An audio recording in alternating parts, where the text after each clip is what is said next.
శ్రోతలకు నా హృదయపూర్వక నమస్కారములు. మన శ్రోతలలో ఒక సోదరి ప్రశ్నను పంపటం జరిగింది. ఆ ప్రశ్న, కాన్షియస్నెస్ అంటే ఏమిటి, దానిని ఎలా తెలుసుకోవాలి అంటే, నా ఉద్దేశం మనలో ఉన్నటువంటి ప్రాణశక్తి, మీరు చెబుతున్నటువంటి ఆత్మశక్తి ఏది ఉన్నదో అది కాన్షియస్నెస్సేనా? ఒకవేళ అది కాన్షియస్నెస్సే అయితే దానిని ఎలా తెలుసుకోవాలి? అసలు కాన్షియస్నెస్ అంటే ఏమిటి?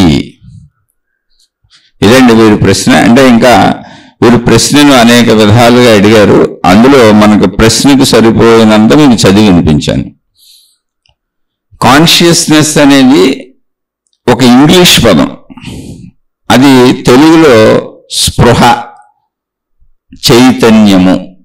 అంటే నేను స్పృహలో ఉన్నాను, ఎరుకలో ఉన్నాను, మెలకువలో ఉన్నాను, జాగ్రత్త అవస్థలో ఉన్నాను, నాకు తెలుస్తున్నది కాన్షియస్నెస్ అంటే. అంటే నేను కాన్షియస్గా ఉన్నాను అంటే ఎరుకగా ఉన్నాను, తెలుస్తున్నది. ఇప్పుడు ఈ కాన్షియస్నెస్ అనేది అంటే తెలియనితనం, మనకు తెలియనితనం కూడా ఉంటుంది. ఇప్పుడు గాఢ నిద్రలో నాకు తెలియదు, అందుకని కొంతమంది స్పృహ కోల్పోతారు, కోమాలోకి వెళ్ళిపోతారు, వాళ్ళకి తెలీదు. ఇక్కడ గమనించవలసిన అవసరం ఉన్న విషయం ఏంటంటే, కాన్షియస్నెస్ అంటే ఎరుక, తెలుస్తున్న స్థితి. చైతన్యత అంటే తెలుస్తున్న స్థితి. జాగ్రత్త అవస్థ అంటారు ఆధ్యాత్మికతలో. అంటే మేలుకొని ఉండి అన్నీ తెలుస్తున్న స్థితి, అది ఎరుక. దాన్ని అవేర్నెస్ అని కూడా అంటారు. అవేర్నెస్ అన్నా, ఎరుక అన్నా, చైతన్యం అన్నా, కాన్షియస్నెస్ అన్నా ఒకే దాన్ని సూచిస్తున్నాయి. మొత్తం ఈ సృష్టి అంతా ఉన్నది ఏంటి అంటే కాన్షియస్నెస్, చైతన్యము. ఆ చైతన్యమునే, ఈ కాన్షియస్నెస్నే మనం కాస్మాస్ అని కూడా పిలుస్తూ ఉంటారు. కాస్మాస్ అంటే చేతన, కాస్మోస్ అనే, కాస్మాస్ అని అంటారు. అంటే ఒక సంపూర్ణమైనటువంటి ఒక వ్యవస్థ, చైతన్య వ్యవస్థ, సమన్వయపూర్వకమైన చైతన్య వ్యవస్థ. ఇప్పుడు కాస్మోస్ లేదా కాస్మాస్ అంటే, నేను కాస్మాస్ అన్నాను, యాక్చువల్గా కాస్మోస్ అనుకుంటా, అది ఉచ్చారణలో దోషం ఉండొచ్చు. దాన్ని విశ్వము లేదా ప్రపంచము అనేటువంటి అర్థం కూడా ఉంది. అంటే మొత్తం విశ్వముతో కూడినటువంటి ఒక సమగ్రమైన వ్యవస్థ, మొత్తం కాస్మాస్ అంటే. మొత్తం ఈ సృష్టికి, వీటన్నింటికి మూలమైనటువంటి వ్యవస్థ, ఒక క్రమబద్ధమైనటువంటి నిర్ణీతమైనటువంటి పద్ధతిలో నడుస్తున్నటువంటి ఒక వ్యవస్థ. సాధారణంగా ఉపయోగించే పదం విశ్వము అన్నప్పుడు ఇదంతా కాస్మాస్. అయితే విశ్వములో మనకి ఎంటీ స్పేస్తో పాటు ఈ ప్రపంచంలో అనేకమైనటువంటి విషయాలు కూడా ఉంటాయి. ఇవన్నీ కూడా ఒక నియమబద్ధమైనటువంటి, క్రమబద్ధమైనటువంటి, నిర్ణయాత్మకమైనటువంటి స్థితిలో అన్ని క్రమశిక్షణగా సాగుతున్నాయి. అలా క్రమశిక్షణతో, సమన్వయంతో, క్రమబద్ధంగా కూడినటువంటి ఒక సమన్వయక పూర్వకమైనటువంటి వ్యవస్థ కాస్మాస్ అంటే. విశ్వం అనొచ్చు, ప్రపంచం అనొచ్చు, లేదా విశ్వము ప్రపంచమునకు ఆధారమైనటువంటి శక్తి. దాంట్లోనే విశ్వం ఉంది, దాంట్లోనే సృష్టి ఉంది, అన్ని దాంట్లోనే. ఇంకా బాగా చెప్పాలంటే, అంటే పదాలు మనం రకరకాలుగా డిక్షనరీ మీనింగ్లు ఉంటాయి. ఇంచుమించుగా అన్ని బాగా చేయదు తెలుగులో. దాన్నే అనంత ఆత్మశక్తి అన్నారు. కాన్షియస్నెస్ అన్నది. కాన్షియస్నెస్ అన్నప్పుడు ఒక ఎరుకతో కూడినటువంటి ఒక వ్యక్తిలోని చైతన్యతని మాట్లాడుతున్నాం, మనలోని కాన్షియస్నెస్. కాస్మాస్ అన్నప్పుడు ఇదే కాన్షియస్నెస్ విశ్వం మొత్తము ఉన్నది అని చెప్పినప్పుడు మొత్తం విశ్వానికి కాస్మాస్ లేదా కాస్మోస్.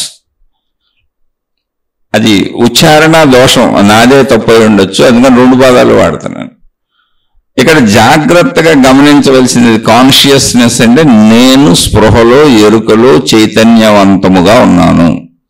ఆ చైతన్యవంతమైన స్థితి పేరు కాన్షియస్నెస్. ఆత్మశక్తి అన్నదే. ప్రాణశక్తి అన్నదే, ఎరుక అన్నదే, అవేర్నెస్ అన్నదే.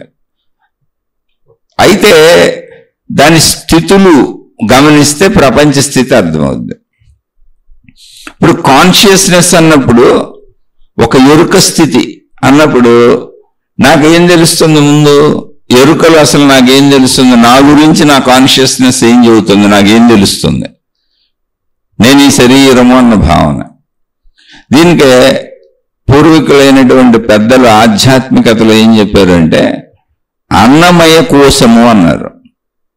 అంటే ఈ శరీరముని అన్నమయ కోశము. కోశము అంటే జస్ట్ లైక్ ఒక వర, కత్తి పెడతారు, ఒక వర కత్తి, అందులో దాయటానికి వీలుగా ఉంటుంది. అలాంటిది ఒక కోశము. ఆ కోశము అని ఎందుకన్నారంటే ఒకదానిలో ఒకటి ఉన్నాయన్న భావన మనకు కలగడానికి. యాక్చువల్గా అలా లేవు, అన్ని కలిసే ఉన్నాయి. కానీ మనకు అర్థం అవటం కోసం విడివిడిగా చెప్పాల్సినప్పుడు కోశము అన్నారు. అన్నమయ కోశము. ఇప్పుడు ఈ శరీరం నేను అని మనం అనుకుంటున్న శరీరం పేరేంటి? ఆధ్యాత్మిక పరిభాషలో శరీరం నిజమే, దేహము నిజమే, ఇవన్నీ నిజమే పదాలు. కానీ ఆధ్యాత్మిక పరిభాషలో అర్థం చేసుకోవడానికి మహాత్ములు చెప్పింది ఏంటంటే అన్నమయ కోశము. అన్నమయ కోశం అన్నప్పుడు ఇప్పుడు మన కాన్షియస్నెస్ యొక్క లో లెవెల్ అన్నమాట ఇది. అంటే ఫస్ట్ లో లెవెల్ అని కాదు, ఫస్ట్ మనకు తెలుస్తున్న స్పృహ, ఎరుక. నేనెవరో, నేను ఈ శరీరం. నేను ఈ శరీరం అన్నప్పుడు అన్నమయ కోశము. ఇక్కడ కాన్షియస్నెస్ లో ఇక్కడ అర్థమవుతున్న విషయం అన్నమయ కోశము. నేను ఎరుకలో, స్పృహలో ఇప్పుడు నాతో నేను దేంతో ఉన్నానంటే నా కాన్షియస్నెస్ ఏం చెబుతుందంటే నేను ఈ శరీరము.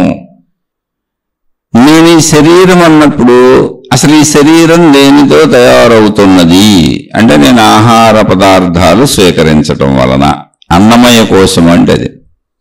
నేను అన్నము అనేటువంటి, అన్నం అంటే ఆహార పదార్థాలు మొత్తం మనం స్వీకరించే, మనం బ్రతకటానికి మనం బ్రతికిస్తున్నటువంటి సమస్తం వాటితో తయారవుతుంది. మనం బయట నుంచి తీసుకున్న ఆహార పదార్థాలన్నీ తినటం వలన మనం తిన్న ఆహార పదార్థాలు పచనమై జీర్ణం చేసుకొని అందులోని అంటే ఆహార పదార్థాలలోని శక్తిని తీసుకొని ఆ శక్తి మనలో మాంసంగా, ఎముకల మధ్యలో మజ్జగా, తర్వాత అంటే ముందు రక్తంగా మారుతుంది, ఆ రక్తం మాంసంగా మారుతుంది, మాంసం ఎముకలు మజ్జగా మారుతుంది, అక్కడి నుంచి వీర్యముగా, స్పెర్మ్గా అంటే మళ్లీ పిల్లలు పుట్టడానికి అనుకూలమైనటువంటి విత్తనములుగా ఇలా మారుతుంది. ఇది అందుకని ఇది అన్నమయ శరీరం. ఇది అన్నంతో బయట ఉన్న విషయాలతో బతుకుతుంది. అలాగే మనలో మళ్ళీ అన్నమయ శరీరం ఓకే, మనకు ప్రాణం ఉంది, మనం బతుకుతున్నాం. ప్రాణమయ కోశము, మనలో ప్రాణం ఉంది. అంటే ఈ ప్రాణం శరీరాన్ని బతికిస్తుంది. ఈ ప్రాణశక్తి, వాయువును పీల్చుకుంటున్నాం, వదులుతున్నాం. ఆ వాయువు యొక్క సంచలనం వలనే మొత్తం కదలికలు ఉన్నాయి. శరీరంలో అసలు ఏ కదలికలు జరగాలన్నా వాయువు ఉండాలి, ప్రాణవాయువు వెళ్ళాలి. ఆ ప్రాణవాయువు యొక్క పనితీరుని బట్టి దానికి అనేక పేర్లు కూడా పెట్టారు. ప్రాణవాయువు, అపాన, ఉదాన, సమాన, వ్యాన అనే 5 రకాల వాయువులు. అంటే ఒకే వాయువు 5 రకాల పనులు చేస్తుంది. ముఖ్యంగా ప్రాణం అంటే మనం బ్రతికించి ఉంచుతుంది. అది చేసే పనులను బట్టి, శరీరంలో అది చేస్తున్న పనులను బట్టి దానికి ఆ పేర్లు పెట్టారు. అపాన వాయువు అంటే మనం కిందకి విసర్జించే వాయువులు. అలా సమాన వాయువు అంటే శరీరం అంతా సమానంగా ప్రసరించి అన్నింటినీ చేస్తుంది. అలా అన్నింటికి ఒకటే వాయువు, అది చేసే పనులను బట్టి 5 రకాల పేర్లు పెట్టారు. మళ్ళీ ఇందులో 5 రకాలలో అనేక వాయువుల పేర్లు పెట్టారు ఒక్కొక్క క్రియకి. అసలు మెయిన్ ఏంటంటే వాయువు అనేది ఉండడం వల్ల మన శరీరంలో కదలికలు మొత్తం జరుగుతున్నాయి. ఈ కదలికలు జరుగుతూ సాగుతుంది మన శరీరం. లేకపోతే మూమెంట్స్ ఉండవు, వాయువు లేకపోతే చలనం ఉండదు. పదార్థమైనటువంటి ఆహార పదార్థాలతో తయారవుతున్న పదార్థం జడరూపం. ఇప్పుడు ఆహార పదార్థాలు ఏంటి? జడరూపం. జడరూపంగా తయారవుతున్న శరీరంలో వాయువు చైతన్యత కదలికల్ని సృష్టిస్తుంది. కదలటానికి మొత్తం ఏదైనా లోపల జరిగే కదలికలైనా, బయట మనం కదిపే కదలికలైనా, కదలికలకు మూలం ప్రాణవాయువు. ఆ ప్రాణవాయువు మనం బ్రతికించి కదలికలకు సహకరిస్తుంది. ఇది ప్రాణమయ కోశం. అన్నమయ కోశము, దాని తర్వాత ప్రాణమయ కోశము.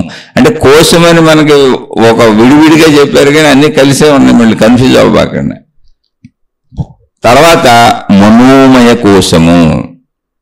మనోమయ కోశము అంటే ప్రపంచంలో అసలు మనం ఏ కదలిక కదలాలన్నా దేన్ని అంటే కన్ను చూసింది ఒక దృశ్యాన్ని, దాన్ని గ్రహించింది, గ్రహించిన వెంటనే అది మనసు అయిపోయింది. శబ్దం ఒక చెవి విన్నది, ఆ శబ్దాన్ని గ్రహించింది, వెంటనే అది మనసు అయిపోయింది. అంటే మనలో మనం గ్రహించిన విషయాలన్నీ కూడా మనలో నిలవ ఉంటున్నాయి, గుర్తు ఉంటున్నాయి, జ్ఞాపకం ఉంటున్నాయి, స్టోర్ అవుతున్నాయి. అది మనస్సు. దాని పేరు మనస్సు, మనోమయ కోశము. అది మన మొత్తం మన కోశము అన్నప్పుడు శరీరం అంతా ఆవరించి ఉంది, ఒక దాంట్లో ఒకటి ఉంది. కోశము అంటే అది వర, కత్తి పెట్టుకునే వర ఎలా ఉంటుందో దాన్ని ఆ టైప్లో కోశము అంటారు. ఇప్పుడు ఈ మనస్సు లేకపోతే, ఈ మనస్సులో ఆలోచన పుట్టకపోతే, అందులో భావం లేకపోతే అసలు శరీరం కదిలి ఏది గ్రహించలేదు. కాబట్టి మనం ప్రపంచంలో కదలాలన్నా, ప్రపంచం నుంచి మనం ఏమన్నా గ్రహించాలన్నా మొత్తం మనసే కారణం. మనం గ్రహించిందంతా మనసు అవుతుంది. మళ్ళీ ఈ మనసు మన కదిలి అవి గ్రహించమని ప్రోత్సహిస్తూ ఉంటుంది. శారీరక అవసరాలు, మొత్తం ఇంద్రియ అవసరాలు ఇవన్నీ మనసుతోనే నడుస్తాయి. మనోమయ కోశము. మనసు లేకపోతే అసలు మన నడకే కుదరదు. అన్నమయ కోశము, ప్రాణమయ కోశము, మనోమయ కోశము, విజ్ఞానమయ కోశము అంటే జ్ఞానం. ఇప్పుడు మనం ఏదన్నా పని చేయాలనుకోండి, ఆ పని ఇలా చేయాలి, ఆ పని అలా చేయాలనే జ్ఞానం లేకపోతే ఎలా చేస్తాం? అలాగే ఒక దృశ్యం చూసాం, ఒక శబ్దం విన్నాం, ఒక వాసన చూసాం, ఒక అనుభవం అనుభవించాం, ఒక స్పర్శను చూసాం, అవన్నీ జ్ఞాన రూపంలో మనలో నిక్షిప్తమై ఉంటాయి. ఇది ఎలా ఉంది, ఇది ఎలా ఉందని తెలియుట జ్ఞానం అంటే. తెలియుట మనకు తెలిసేవన్నీ జ్ఞాన రూపంలో నిక్షిప్తమై ఉంటాయి. మళ్ళీ మనం ప్రయత్నించి సాధించాల్సినవన్నీ తెలుసుకొని ప్రయత్నించి సాధించాలి. దానికి జ్ఞానం అవసరం. జ్ఞానం లేకపోతే ఏ పని చేయలేం అసలు. మనం ఆ పనిని ఎలా చేయాలన్న జ్ఞానం ఉండాలిగా. కాబట్టి మనలో జ్ఞానశక్తి ఉంది. అది జ్ఞానమయ కోశము, విజ్ఞానమయ కోశము. తర్వాత ఆనందమయ కోశము. ఇప్పుడు అసలు ఇవన్నీ ఎందుకు చేస్తున్నాం? అసలు ఎందుకు మనం శరీరంతో జీవిస్తున్నాం? అసలు ఈ శరీరం ఏంటి అంటే ప్రాణమయ కోశమే నీ శరీరం ఏంటి, అన్నమయ కోశమే నీ శరీరం ఏంటి, ప్రాణమయ కోశమే నీ గాలి చైతన్యము కదలికలేంటి, మనోమయ కోశమైనటువంటి మనం గ్రహించేవేంటి, మనం గ్రహించడానికి చేసే ప్రయత్నాలు ఏంటి, వీటికి అవసరమైన జ్ఞానం విజ్ఞానమయ కోశం ఏంటి? ఇవన్నీ ఎందుకంటే ఒక జీవిగా మనం మనకు కావలసిన వాటిని పొంది ఆనందంగా జీవించడానికి. ఆనందమయ కోశం అది మన లక్షణం, అది మన స్వభావం. ఆనందం మన స్వభావం. ఆనందం అనేది మన సహజ స్వభావం. ఇది సామాన్య పరిభాషలో మనం చెప్పుకున్నాం. ఈ ఆనందమయ కోశము అనేది ఇవన్నీ నడుస్తున్నాయి. ఇప్పుడు నేను ఈ శరీరము అని గ్రహిస్తున్నది ఎవరు? నేనే. నాకు ప్రాణం ఉన్నది అని గ్రహిస్తుంది ఎవరు? నేనే. నా మనసు ఇలా ఉన్నది, మనసులో ఈ ఆలోచనలు వస్తున్నాయి, మనసు ఈ పని చేయమంటుంది, ఇది కోరుకుంటుంది, ఇది పొందమంటుంది అని గ్రహించేది ఎవరు? నేనే. ఈ మనసు కానీ శరీరం కానీ పనితీరుకి కదలికలకు అవసరమైన జ్ఞానాన్ని నడుపుతూ ఆ జ్ఞాన సంపదతో వాటిని ప్రయత్నిస్తూ నా జ్ఞానాన్ని కూడా గుర్తిస్తున్నది ఎవరు? నేనే. అంటే నా జ్ఞానం ఉన్నదని గుర్తిస్తున్నది జ్ఞానం ఎవరు? నేనే. వీటన్నింటి ద్వారా అసలు నేను ఏం చేస్తున్నాను, జీవితంలో ఏం పొందుతున్నాను, ఏం ప్రయత్నిస్తున్నానంటే ఆనందంగా హాయిగా ఉండే ప్రయత్నం చేస్తున్నాను. ఈ ఆనందాన్ని కూడా గుర్తిస్తున్నది ఎవరు? నేను ఆనందంగా ఉన్నాను అని గుర్తిస్తున్నది ఎవరు? నేను దుఃఖంగా ఉన్నానని గుర్తిస్తున్నది ఎవరు? నేను బాధగా ఉన్నానని గుర్తిస్తున్నది ఎవరు? నేనే. ఆ నేనెవరు? ఆ నేనెవరు? అదే కాన్షియస్నెస్, అదే ఎరుక, అదే చైతన్యత. ఆ మూల నేను అది.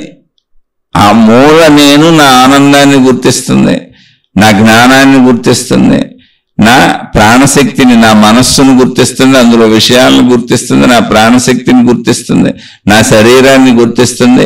ఇవన్నీ నేనే అనుకుంటూ వీటి ద్వారా అనుభవాలు అనుభవిస్తూ నన్ను నేను గమనించుతున్నది ఏదన్నది అదే కాన్షియస్నెస్. అన్నింటిలోనూ ఇదే పనిచేస్తుంది, అన్నింటికి ఇదే ఆధారంగా ఉంది, అన్నింటినీ ఇదే తెలుసుకుంటుంది. ఇప్పుడు వీటన్నింటినీ దాటుకుంటూ వస్తే అంటే శరీరమయ అన్నమయ కోశాన్ని అంటే శరీరాన్ని, ప్రాణమయ కోశాన్ని అంటే మనకు సంబంధించిన ప్రాణ సంచలనాన్ని దాన్ని దాటుకుంటూ వస్తే, మనోమయ కోశాన్ని దాన్ని దాటుకుంటూ వస్తే, విజ్ఞానమయ కోశాన్ని దాన్ని దాటుకుంటూ వస్తే, ఆనందమయ కోశాన్ని ఆనందంగా హాయిగా ఉన్నాను అనేటువంటి స్థితిలో ఉండటం కానీ, లేదా నేను పొందుతున్న చిన్న చిన్న మానసిక ఆనందాలు, చిన్న చిన్న విషయాల ఆనందాలు, వీటినన్నింటినీ దాటుకుంటూ వస్తే అసలు వీటినన్నింటినీ గుర్తిస్తున్నది నా చైతన్యత, నా ఎరుక, నా స్పృహ. స్పృహలో ఉంటేనే ఇవన్నీ జరుగుతూ ఉంటాయి. స్పృహలో ఉంటేనే ఈ ప్రాసెస్ అంతా తెలుస్తూ ఉంటుంది. ఎరుకలో చైతన్యతతో ఉంటేనే ఈ ప్రాసెస్ మొత్తం నడుస్తూ ఉంటుంది. ఇక్కడ రెండు రకాలుగా చెప్పుకోవచ్చు. ఆనందమయ కోశం ఏది ఉందో అదే కాన్షియస్నెస్ అని చెప్పుకోవచ్చు, లేదా శరీరపరంగా మనం అనుభవించే చిన్న చిన్న అనుభవాలు, ఆనందాలు ఏమున్నాయో వాటినన్నింటినీ గమనిస్తున్నదిగా కాన్షియస్నెస్ కూడా నేనేం చెప్పుకోవచ్చు. అంటే ఈ కాన్షియస్నెస్ అన్ని స్థితులలోనూ వ్యాపించింది. ప్యూర్ కాన్షియస్నెస్గా మూలంలో ఉంది. ఇప్పుడు శరీరం అన్నమయ కోసం ఈ శరీరము నేనే అన్నప్పుడు కాన్షియస్నెస్ అక్కడ దాకా లేకపోతే, అంటే నా స్పృహ అక్కడ దాకా లేకపోతే, నా ఎరుక అక్కడ దాకా లేకపోతే, నా చైతన్యత అక్కడ దాకా వ్యాపించి ఉండకపోతే ఈ శరీరం నేనని తెలియదు. అలా శరీరము అన్ని స్థితులలోనూ, శరీరపు అన్ని స్థితులలోనూ నా కాన్షియస్నెస్ వ్యాపించి ఉన్నది. అందుకని నా మూలాన్ని వెతుక్కుంటూ ఎప్పుడైతే నేను లోపలికి ప్రయాణిస్తానో అప్పుడు నేను కాన్షియస్నెస్, ఒక స్పృహను నేను అని తెలుసుకుంటాను, ఒక ఎరుకను నేను అని తెలుసుకుంటాను.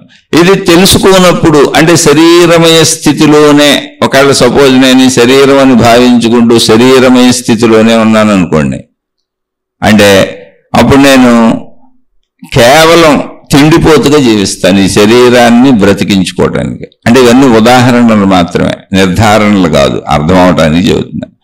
విపరీతమైనటువంటి తిండి కోరికలు, తిండి భావనలు ఇవన్నీ కూడా కలిగిన వాళ్ళు శరీరమయ కోశం అంటే శరీరము నేనన్న భావనలో బాగా ఆధిక్యతలో ఉన్నారు. అంటే వాళ్ళ కాన్షియస్నెస్ శరీరం మొత్తం నేనైనా ఆవరించిపోయి ఉంది, ఇంకా తెలుసుకోవట్లే, అక్కడ ఆగిపోయి ఉన్నారు.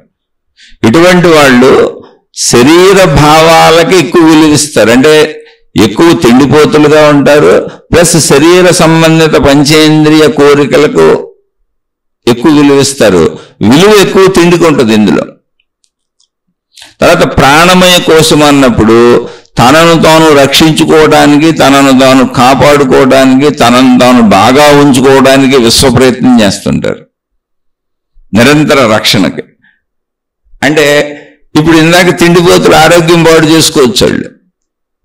ఇప్పుడు వాళ్ళ చైతన్యత శరీర భావం మీద ఎక్కువ ఉందనుకోండి, అధిక తిండిలు తిని ఆరోగ్యాలు కూడా పాడు చేసుకోవచ్చు. అక్కడ వాళ్ళకి ఆ స్పృహ పనిచేయదు. తిండిపోతులుగా బతికేసి తిండి తెగ తినేసి మీరు చూడండి విపరీతంగా ఉంటారు కొంతమంది, విపరీతమైన తిండి తింటుంటారు, దానివల్ల అనారోగ్యాలు తెచ్చుకుంటుంటారు. అనేక రకాల షుగర్ ఉంది స్వీట్లు తినొద్దంటే తింటారు, బీపీ ఉంది కారాలు గీరాలు ఉప్పులు కొంచెం తగ్గించిందంటే అయ్యే తింటా ఉంటారు, చనిపోయినా పర్వాలేదు అలాగే ఉంటా ఉంటారు. ఇప్పుడు వ్యసన పరులు ఉంటారు చూడండి, తాగుబోతులు, తిరుగుబోతులు, జోదాలు, పేకాట్లు, అన్ని రకాల వ్యసన పరులు ఈ శరీర భ్రాంతిలో ఉంటారు. వ్యసనాలన్నీ దీనికే ఉంటాయి. వీళ్ళంతా అంటే వీళ్ళ కాన్షియస్నెస్, వీళ్ళ స్పృహ, వీళ్ళ చైతన్య శక్తి, వేరేలో ఉన్నటువంటి ఆ ఎరుక శక్తి, వీళ్ళ కాన్షియస్నెస్ అంతా కూడా శరీరంలో సంపూర్ణంగా మిళితమైపోయింది. శరీర స్థాయిలో ఉందని చెప్పచ్చు. ఆ స్థాయిలో ఆగిపోయింది, అది ఇంకా డెవలప్ అయి పైకి రావట్లేదు. అది అలా చెప్పచ్చు అర్థం అవ్వాలంటే. వాళ్ళు అటువంటి నీచమైన పనులు చేస్తూ శరీర భావంలో ఉండిపోతూ ఉంటారు. వాళ్ళ శరీరాలను వాళ్లే పాడు చేసుకుంటూ ఉంటారు. ఇందులోంచి కొంచెం ఎరుకగలిగి ప్రాణమయ కోశం వరకు కాన్షియస్నెస్ పనిచేస్తున్న వాళ్ళు తమను రక్షించుకుంటారు, ఆరోగ్యవంతమైన తింటారు, ఆరోగ్యంగా ఉంటారు, ఆరోగ్యం చూసుకుంటారు, ఆరోగ్యం పట్ల శ్రద్ధ వహిస్తూ ఉంటారు. అంటే ప్రాణం రక్షణ కదా, ఇది శరీర రక్షణ. అంటే అప్పుడు వాళ్ళు అవసరమైతే తిండి తగ్గించుకుంటారు, తమకు ప్రమాదం రాని పనులు చేస్తే జాగ్రత్తగా ఉండే ప్రయత్నం చేస్తూ ఉంటారు. అంటే చైతన్యత యొక్క స్థాయి కొంచెం పెరిగింది, తనను తానే పాడు చేసుకునే స్థాయి నుంచి తనను తానే నాశనం చేసుకునే స్థాయి నుంచి తనను రక్షించుకునే స్థాయికి వచ్చింది. ఇలా మనిషి ఎదుగాలి తప్పకుండా. చైతన్య స్థాయి అది, కాన్షియస్నెస్. ప్రాణమయ స్థితికి వచ్చినప్పుడు వాళ్ళు తమను తాము రక్షించుకుని పని చేస్తారు. మిగిలిన వాళ్ళకి మీరు రక్షించుకోరా అంటే ఆహారము, నిద్ర, భయము, మైథున సుఖము జంతువులకి, మనుషులకి అందరికీ ఒకటే. తిండిపోతులు కూడా మేము బాగుండాలని కోరుకుంటారు, రక్షించుకోవాలని కోరుకుంటారు. అసలు రక్షించుకోవాలని కోరుకోనుడు భూమి మీద ఎవరు ఉండరు. కానీ వ్యసనాలకు లోనైపోతారు. తిండిని వ్యసనం చేసుకుంటారు, తాగుడు వ్యసనం చేసుకుంటారు, వ్యసనం బానిసలు అయిపోయి ఉంటారు శరీర భావంలో. మేము బాగుండాలని కోరుకుంటారు, అయినా వాళ్ళకి హాని చేసుకుంటారు. కంట్రోల్ ఉండదు, కంట్రోల్ లేదు. ప్రాణమయ కోశం వరకు కాన్షియస్నెస్ వచ్చినప్పుడు కంట్రోల్ పవర్ కొంచెం పెరుగుతుంది. తమ రక్షణ కోసం కూడా ఎక్కువ ఆలోచిస్తారు. అందుకని కొంచెం వ్యసనాలను తగ్గించుకునే ప్రయత్నం చేస్తారు. పూర్తి స్వాధీనతలోకి వస్తారని కాదు, ప్రయత్నిస్తారు. రక్షణ వ్యవస్థ పెరుగుద్ది. ఈ సాధారణ శారీరక స్థితిలో రక్షణ వ్యవస్థ అడుగంటిపోయి ఉంటుంది. అయితే బేసిక్గా అందరికీ బతకాలనే ఉంటుంది, కానీ వ్యసనాలకు లోనైపోతారు. అది అందుకని రక్షణ వ్యవస్థనే వాళ్ళు ఉపయోగించరు. ఆ తిండితోనో వ్యసనాలతోనో శరీరాన్ని వాళ్ళే నాశనం చేసుకుంటారు. శరీరానికి బానిసలైపోయి, ఇంద్రియ బానిసలైపోయి, ఆ తిండికి బానిసలైపోయి. అదే అన్నమయ కోశంలో చైతన్యత సంపూర్ణంగా ఇరుక్కుపోయినప్పుడు అది. ఇదంతా అర్థం అవడానికి మాట్లాడుకుంటున్న భాషనండి. అలా రెండవ స్థితికి చైతన్యత, కాన్షియస్నెస్, స్పృహ, ఎరుక కొంచెం అక్కడ దాకా వచ్చినప్పుడు ఈ కొంచెం తగ్గించుకొని రక్షణ వ్యవస్థకు కూడా ప్రయత్నించుకుంటూ ఉంటారు. అలా అని పూర్తి బానిసత్వం పోదు. నెక్స్ట్ మనోమయ కోశము. మనస్సు ఏంటి? గ్రహించిన విషయాలన్నీ మనసులో పడుతుంటాయి. మళ్ళీ తిరిగి ఆ గ్రహించిన విషయాలలో తనకు నచ్చిన వాటిని, తాను మెచ్చిన వాటిని, తాను ఇష్టపడిన వాటిని మనసు కోరికలుగా మలిచి మళ్ళీ ప్రయత్నించి సాధించమని చెబుతూ ఉంటుంది. చాలా చిత్రంగా ఉంటుంది ఇది. ఈ మనోమయ కోశంలో అంటే చైతన్యత అక్కడ దాకా వచ్చిన వాళ్ళు, కాన్షియస్నెస్ అక్కడ దాకా వచ్చిన వాళ్ళు శరీర ధ్యాస ఈ రక్షణ వ్యవస్థ కంటే మనసులో ఆధిక్యంగా వాళ్ళు దేన్ని కోరుకుంటున్నారో, ఏం చేయాలని కోరుకుంటున్నారో, అది మంచి చెడు అన్నది విషయమే కాదు. అక్కడ కొందరు కీర్తిని కోరుకోవచ్చు, కీర్తి ప్రతిష్టలు, కొందరు ధనాన్ని కోరుకోవచ్చు, కొందరు మళ్ళీ శారీరకపరమైన కోరికల్ని ఇష్టపడవచ్చు. ఇలా మనసులో ఆధిక్యంగా ఏ కోరికలు ఉన్నాయో అవి మంచిలా చెడులా కాదు, దానికి లోబడిపోయి పనిచేస్తుంటారు. అంటే మనసు మళ్ళీ వీళ్ళని ఈడ్చుకుపోతూ ఉంటుంది. ఈడ్చుకుపోతా ఉండి మేము మనసుని ఏం చేయలేకపోతున్నాం అని మనసు ఎటు వెళ్తే అటు పరిగెత్తుతూ ఉంటారు. అంటే కాన్షియస్నెస్ మనసులో అది ఆధిక్యతలో ఉంది. అందుకని మనసుకు బానిసలే ఉంటారు. 100కి 100 మంది మనుషులు ఇలాగే జీవిస్తూ ఉంటారు. లక్షలో వెళ్ళినప్పుడు మారుద్ది. లక్షలో 10 మందో 20 మందో 50 మందో తేడా వస్తారు. 100లో చెప్పాలంటే ఇలాగే ఉంటారు. 100కి 100 ఇలాగే ఉంటారు. అందరూ మనసు చేత ఏడవబడుతున్న వాళ్ళం. మనసు వాళ్ళకి నిజమైపోయి ఉంటుంది, మనసు సత్యమైపోయి ఉంటుంది. మానస లోకం వాళ్ళకి సత్యముగా అనిపిస్తూ ఉంటుంది. తన మనసుకు అనిపించినవన్నీ, తన ఇష్టాలు, తన కష్టాలు, తన బాధలు, తన సంతోషాలు, తన ఆనందాలు, ఎంతసేపు నేను నేను నేను నేను అక్కడ ఇరుక్కుపోయి ఉంటుంది. అంటే కాన్షియస్నెస్ అందులో ఇరుక్కుపోయి ఉంది. ఇక అది ఎటు ఇడిచికెళ్తే అడిపోతూ ఉంటారు వీళ్ళు. అక్కడి నుంచి విజ్ఞానమయ కోశము. ఇక్కడికి కాన్షియస్నెస్ వచ్చినప్పుడు విచక్షణా జ్ఞానం పనిచేస్తుంది. మనసు మీద వీళ్ళకి ఆధిపత్యం వస్తుంది. మనసు ఈడ్చికెళ్ళినట్టు వీళ్ళు వెళ్ళరు. మనసు మీద వీళ్ళకి ఆధిపత్యం వస్తుంది. మనసు చెప్పేటువంటి విషయాలు, కోరికలు ఏమున్నాయో అవి ధర్మబద్ధమైనదా కాదా, దేశకాల పరిస్థితుల్లో అవి చేయొచ్చా చేయకూడదా, అసలు ఇప్పుడు నా జీవితంలో అవి అవసరమా కాదా అనేటువంటి విజ్ఞానం పనిచేస్తుంది. వాళ్ళకి జ్ఞానం పనిచేస్తుంది. అంటే వాళ్ళకు ఒక పట్టు వస్తుంది శరీరం మీద. అంటే అన్నమయ కోశం మీద పట్టు వస్తుంది, ప్రాణమయ కోశం మీద పట్టు వస్తుంది, మనోమయ కోశం మీద. మొత్తం తన మీద తనకు పట్టు వచ్చి జ్ఞానంతో జీవిస్తారు. జ్ఞానాధిక్యత ఉంటుంది. శరీరాన్ని జ్ఞాన ప్రకారం మంచిగా ధర్మంగా నడుపుతారు. వ్యసనాలకు అసలు బానిసలయ్యే ఛాన్సే లేదు. వీళ్ళు ఎటువంటి చెడు వ్యసనాలు వీళ్ళ దగ్గర ఉండవు. వీళ్ళు చక్కగా అవసరమైతే మంచి కోసం వీళ్ళే త్యాగాలు చేస్తారు, మంచి కోసం ధర్మం కోసం వీళ్ళే త్యాగాలు చేస్తారు, జ్ఞానయుతంగా జీవిస్తారు, చుట్టూ ఉన్న ప్రపంచంలో మనుషుల్ని ప్రపంచాన్ని ప్రేమిస్తారు, వాళ్ళకి మేలు చేస్తారు. ఈ విజ్ఞానమయ కోశంలోకి వచ్చిన వాళ్ళు ఎవరైనా సరే త్యాగ పురుషులుగా, మంచివాళ్లుగా, మహాత్ములుగా ఉంటారు. లేదు అందరూ మహాత్ములు కాకపోవచ్చు, అది కూడా చెబుతున్నా. పెద్ద పేర్లు బోర్డులు పెట్టుకొని గురువులు, మహాత్ములు, సిద్ధ పురుషులు, సిద్ధయోగులు, అంత ఆధ్యాత్మికంలో పెద్ద పేర్లు, లేదా భౌతికాల్లో పెద్ద పెద్ద పేర్లు, ట్రస్టులు పెట్టి, లేకపోతే ఏదో వృద్ధాశ్రమాలు, అనాథాశ్రమాలు పెట్టి అలా చేయకపోవచ్చు. కానీ తప్పులు చెయ్యరు. తమ జీవితంలో సాధారణ జీవితం కూడా జీవిస్తూ ఉండొచ్చు, గృహస్థు జీవితం సాధారణంగా జీవిస్తూ ఉండొచ్చు. ఎటువంటి తప్పులు చేయరు, ఎటువంటి పొరపాట్లు చేయరు. జ్ఞానంగా ఆలోచిస్తూ కుటుంబ సభ్యులతో అయినా, బయట వాళ్ళతో అయినా, వృత్తి వ్యాపార ఉద్యోగాలలో తమకు తగిలే వాళ్ళతో అయినా వాళ్ళు చక్కగా హాయిగా ఎదుట వాళ్లకు ఉపయోగపడేలా జీవిస్తారు. అలానే జీవితాన్ని నాశనం చేసుకోరు. వీళ్ళకి కావలసినన్ని పొందుతారు, ఎదుటి వాళ్ళకి కావలసినన్ని ఇస్తారు. ఎందుకని మానవ జీవితం మొత్తం ఇచ్చిపుచ్చుకోవటమే. ఇది విజ్ఞానమయ కోశం వరకు వచ్చినప్పుడు ఇలా సాగుతుంది. ఇలా జీవించే వాళ్ళు ఈ ఎప్పుడైతే జ్ఞానయుతమైన జీవితానికి వచ్చారో వాళ్ళ జీవితం అంతా హాయిగా, ఆనందంగా, సంతోషంగా సాగిపోద్ది. అది మామూలు వాళ్ళైనా, మహాత్ములైనా, ఎవరైనా అంటే ఆనందంగా ఉంటారు. ఎప్పుడు ఎటువంటి చెడులు చేయరు కనుక అసలు చెడు వచ్చేలేదు. వీళ్ళలో ఎప్పుడు కూడా ఆనందమయ కోశము నిండి పొంగి పొర్లిపోతూ ఉంటుంది.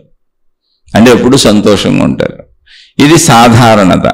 ఇక్కడ ఎప్పుడైతే విజ్ఞానమయ కోశం దాకా వచ్చి జ్ఞానం వెచ్చుకుందో, జ్ఞానం పరిపక్వత సాధించి శరీరాన్ని అధిగమించిందో, శరీర మనోభావాలను అధిగమించిందో, శరీరము జ్ఞానం అదుపులోకి వచ్చిందో, అంటే శరీరము మనస్సులు జ్ఞాన అదుపులోకి ఎప్పుడు వచ్చినాయో ఆటోమేటిక్గా వీళ్ళకి కాన్షియస్నెస్ యొక్క ఎరుక కలుగుతుంది.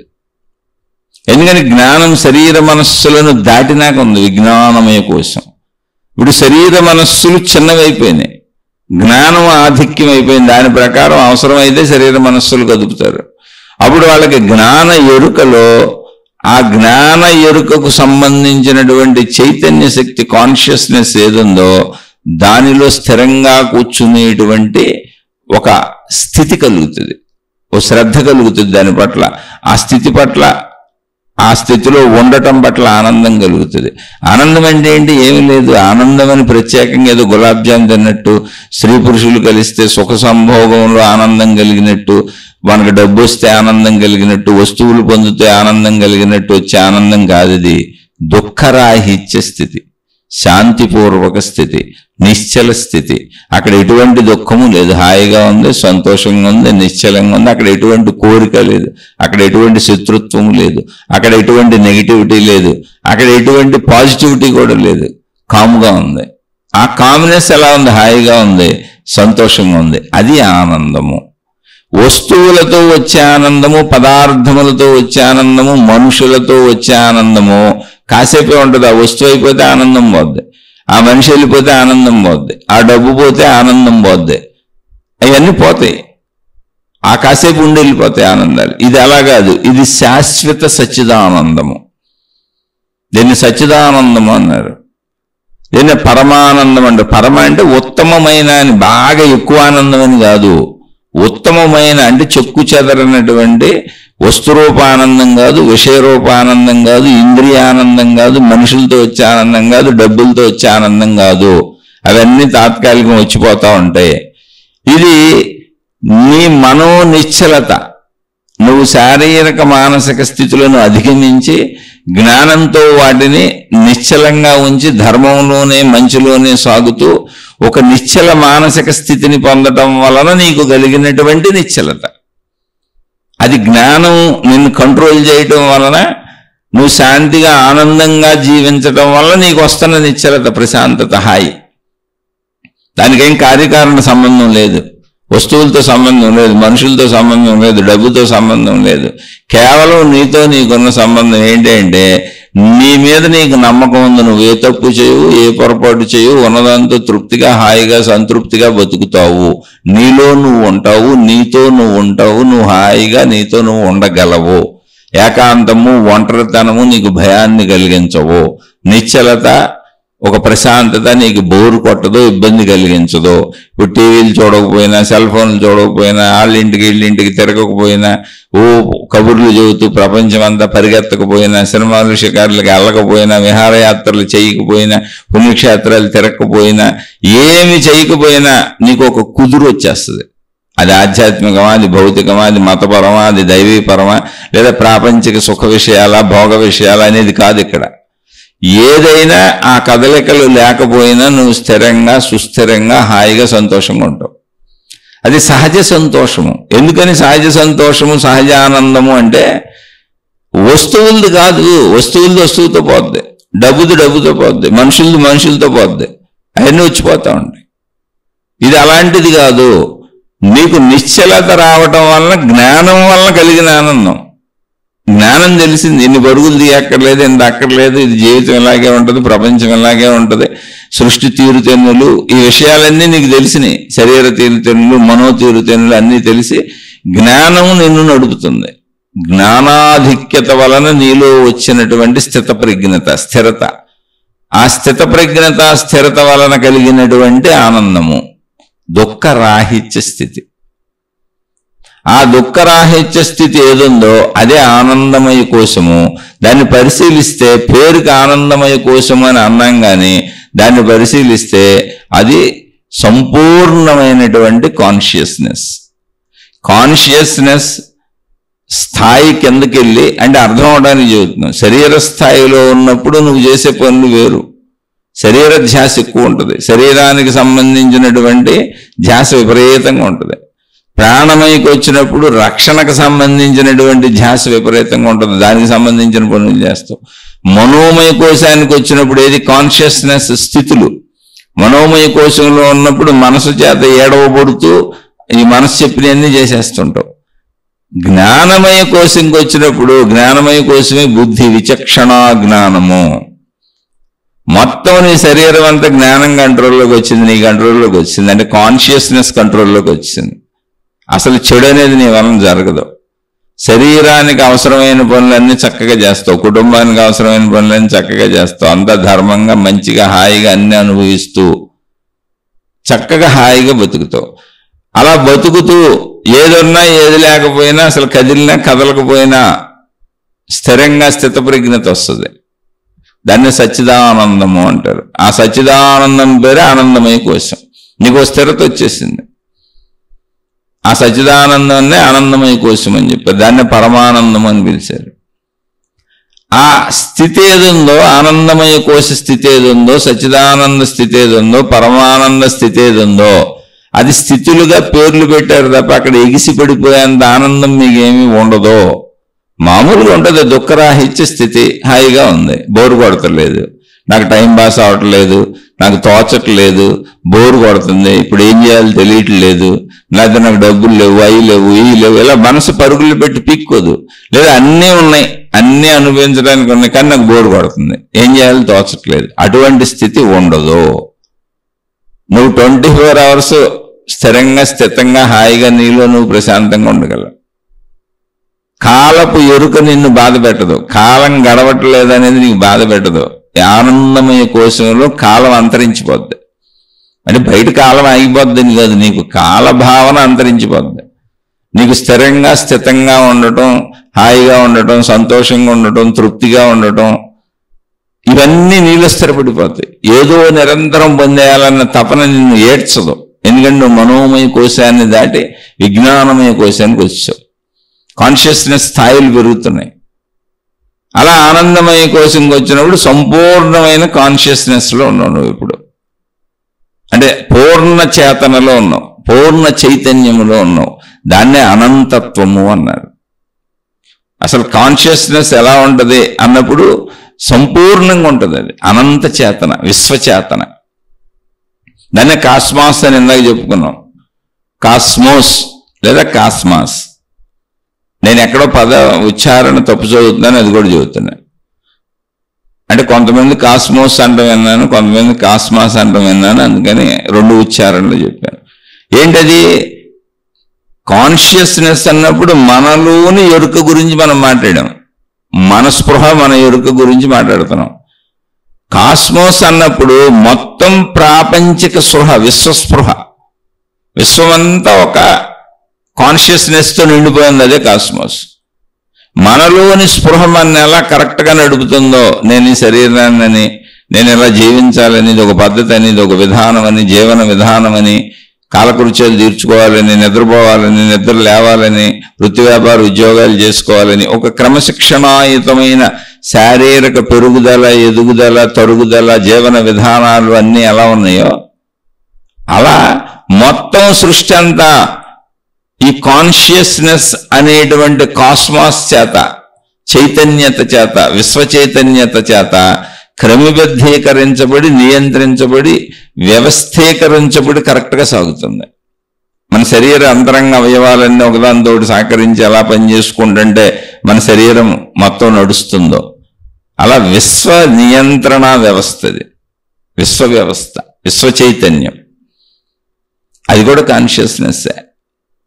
మన కాన్షియస్నెస్లో మనం బాగా స్థిరపడినప్పుడు దాన్నే మహాత్ములు అనంత ఆత్మశక్తి అని చెప్పారు ఆధ్యాత్మికతలో. అది ఇంగ్లీష్ పదాలు ఇవంతే. అలా స్థిరపడినప్పుడు కాన్షియస్నెస్కి కాస్మాస్కి తేడా లేదని తెలుస్తుంది, రెండు ఒకటేనే. మొత్తం ఉన్నదంతా ఒక కాన్షియస్నెస్, అవేర్నెస్, సృష్టి మొత్తం ఉన్నది. అదే మొత్తం సృష్టిని క్రమంగా నడుపుతున్నది, క్రమబద్ధంగా నడుపుతున్నది అనేటువంటి ఒక ఎరుక కలుగుద్ది. ఆ ఎరుకని ఆత్మసాక్షాత్కారము అన్నారు ఆధ్యాత్మికతలో. ఆ ఎరుకనే మోక్షము అని పిలిచారు. దాని ఊరికనే ఆత్మ అని పేరు పెట్టారు. కానీ ఇది మన చైతన్యత మనకు తెలియటం. అయితే చైతన్యత మనకు తెలియటం అంటే ఎలాగంటే, ఇప్పుడు చైతన్యతే సృష్టిగా ఉన్నది కూడా, కానీ సృష్టిగా ఉన్నప్పుడు దాని తత్వం వేరు, దాని గుణం వేరు, విభిన్నత ఉంది అక్కడ. నేను ఇప్పుడు శరీరం అనుకున్నాను అనుకోండి, నాకు అనేక మంది మనుషులు ఉన్నారు, సృష్టిలో అనేక చెట్లు ఉన్నాయి, అనేక జంతువులు ఉన్నాయి, అనేక గ్రహాలు, గోళాలు, నక్షత్రాలు, సముద్రాలు, నదులు, ఇలా అనేక వేరువేరుగా అనిపిస్తుంది సృష్టి. అనిపిస్తుంది ఎందుకంటే దాని గుణములు, స్వభావములు అనిపించటం, ఇంద్రియములు ఇవన్నీ ఉన్నాయి. చైతన్యత అలా ఉండదు. చైతన్యత ఏకముగా ఉందంతే, సమగ్రంగా ఏకంగా ఉంది. అదే విశ్వము అన్నప్పుడు విశ్వ చైతన్యత మొత్తం ఏకంగానే ఉంది. ఇది ఎలా అంటే, ఒక బంగారపు షాపులో అనేక బంగారు ఆభరణములు ఉన్నాయి, మనం కొనుక్కోవడానికి వెళ్ళాం, అనేక బంగారు ఆభరణాలు ఉన్నాయి. అనేక బంగారు ఆభరణాలు ఏంటి? ఉంగరాలు ఉన్నాయి, చైన్లు ఉన్నాయి, గాజులు ఉన్నాయి, రకరకాలైనటువంటి ఆభరణములు వందల రకాల పేర్లతో ఉన్నాయి. ఆభరణం అనేటప్పటికి పేరు వచ్చేసింది. చెవికి పెట్టుకుంటున్నారు అనుకోండి, చెవి దిద్దులు అంటారు, చెవి కమ్మలు అంటారు, ఆ చెవులకు పెట్టుకునేవి. అదే చేతులకు వేసుకుంటే గాజులు అంటారు, మెళ్ళ వేసుకుంటే గొలుసులు అంటారు, వేళ్ళకు పెట్టుకుంటే ఉంగరాలు అంటారు, కాళ్ళకు పెట్టుకుంటే పట్టీలు అంటారు, ఇలా నడుముకు పెట్టుకుంటే వడ్డాణం అంటారు, చేతికి పెట్టుకుంటే బ్రాస్లెట్ అంటారు. ఒక్కొక్క ఆభరణానికి ఒక్కొక్క పేరు ఉంది, మనం దాన్ని ఎక్కడ అలంకరించుకుంటామని. అలాగే చెంప పట్టీలు ఉన్నాయి, తలపైన పెట్టుకునే ఉన్నాయి, ఎన్నో అలంకరణ వస్తువుల కింద బంగారు సామగ్రి ఉంటుంది. అవన్నీ ప్రతి ఆభరణానికి ఒక పేరు ఉంటుంది. అది పెట్టుకునే స్థానాన్ని బట్టి, ఆభరణాన్ని బట్టి దానికి పేరు వచ్చింది. ఇప్పుడు మనం గాజులు అంటాం, చెవిదిద్దులు అంటాం, ముక్కు పుడకలు అంటాం, గొలుసులు అంటాం, ఉంగరాలు అంటాం, వాటికి పేర్లు ఉన్నాయి. అందులో బంగారం ఎక్కడ లేదు, అవన్నీ బంగారు ఆభరణాలే, కానీ పేర్లు విడివిడిగా వచ్చినాయి. అలా సృష్టి వేరుగా ఉంది. కానీ వీటన్నింటినీ రూపురేఖలు తీసేసి, వీటన్నింటినీ కరిగించేసి ఒక చోట పోస్తే ఏమొచ్చింది? బంగారము. ఇప్పుడు వీటన్నింటిలో ఏముంది? బంగారమే ఉంది. వాటన్నింటిలో బంగారమే ఉంది. కానీ ఎప్పుడైతే అది రూపం ధరించిందో, రూపానికి కొత్త పేరు వచ్చింది. రూపం కోల్పోతే బంగారం అయిపోయింది.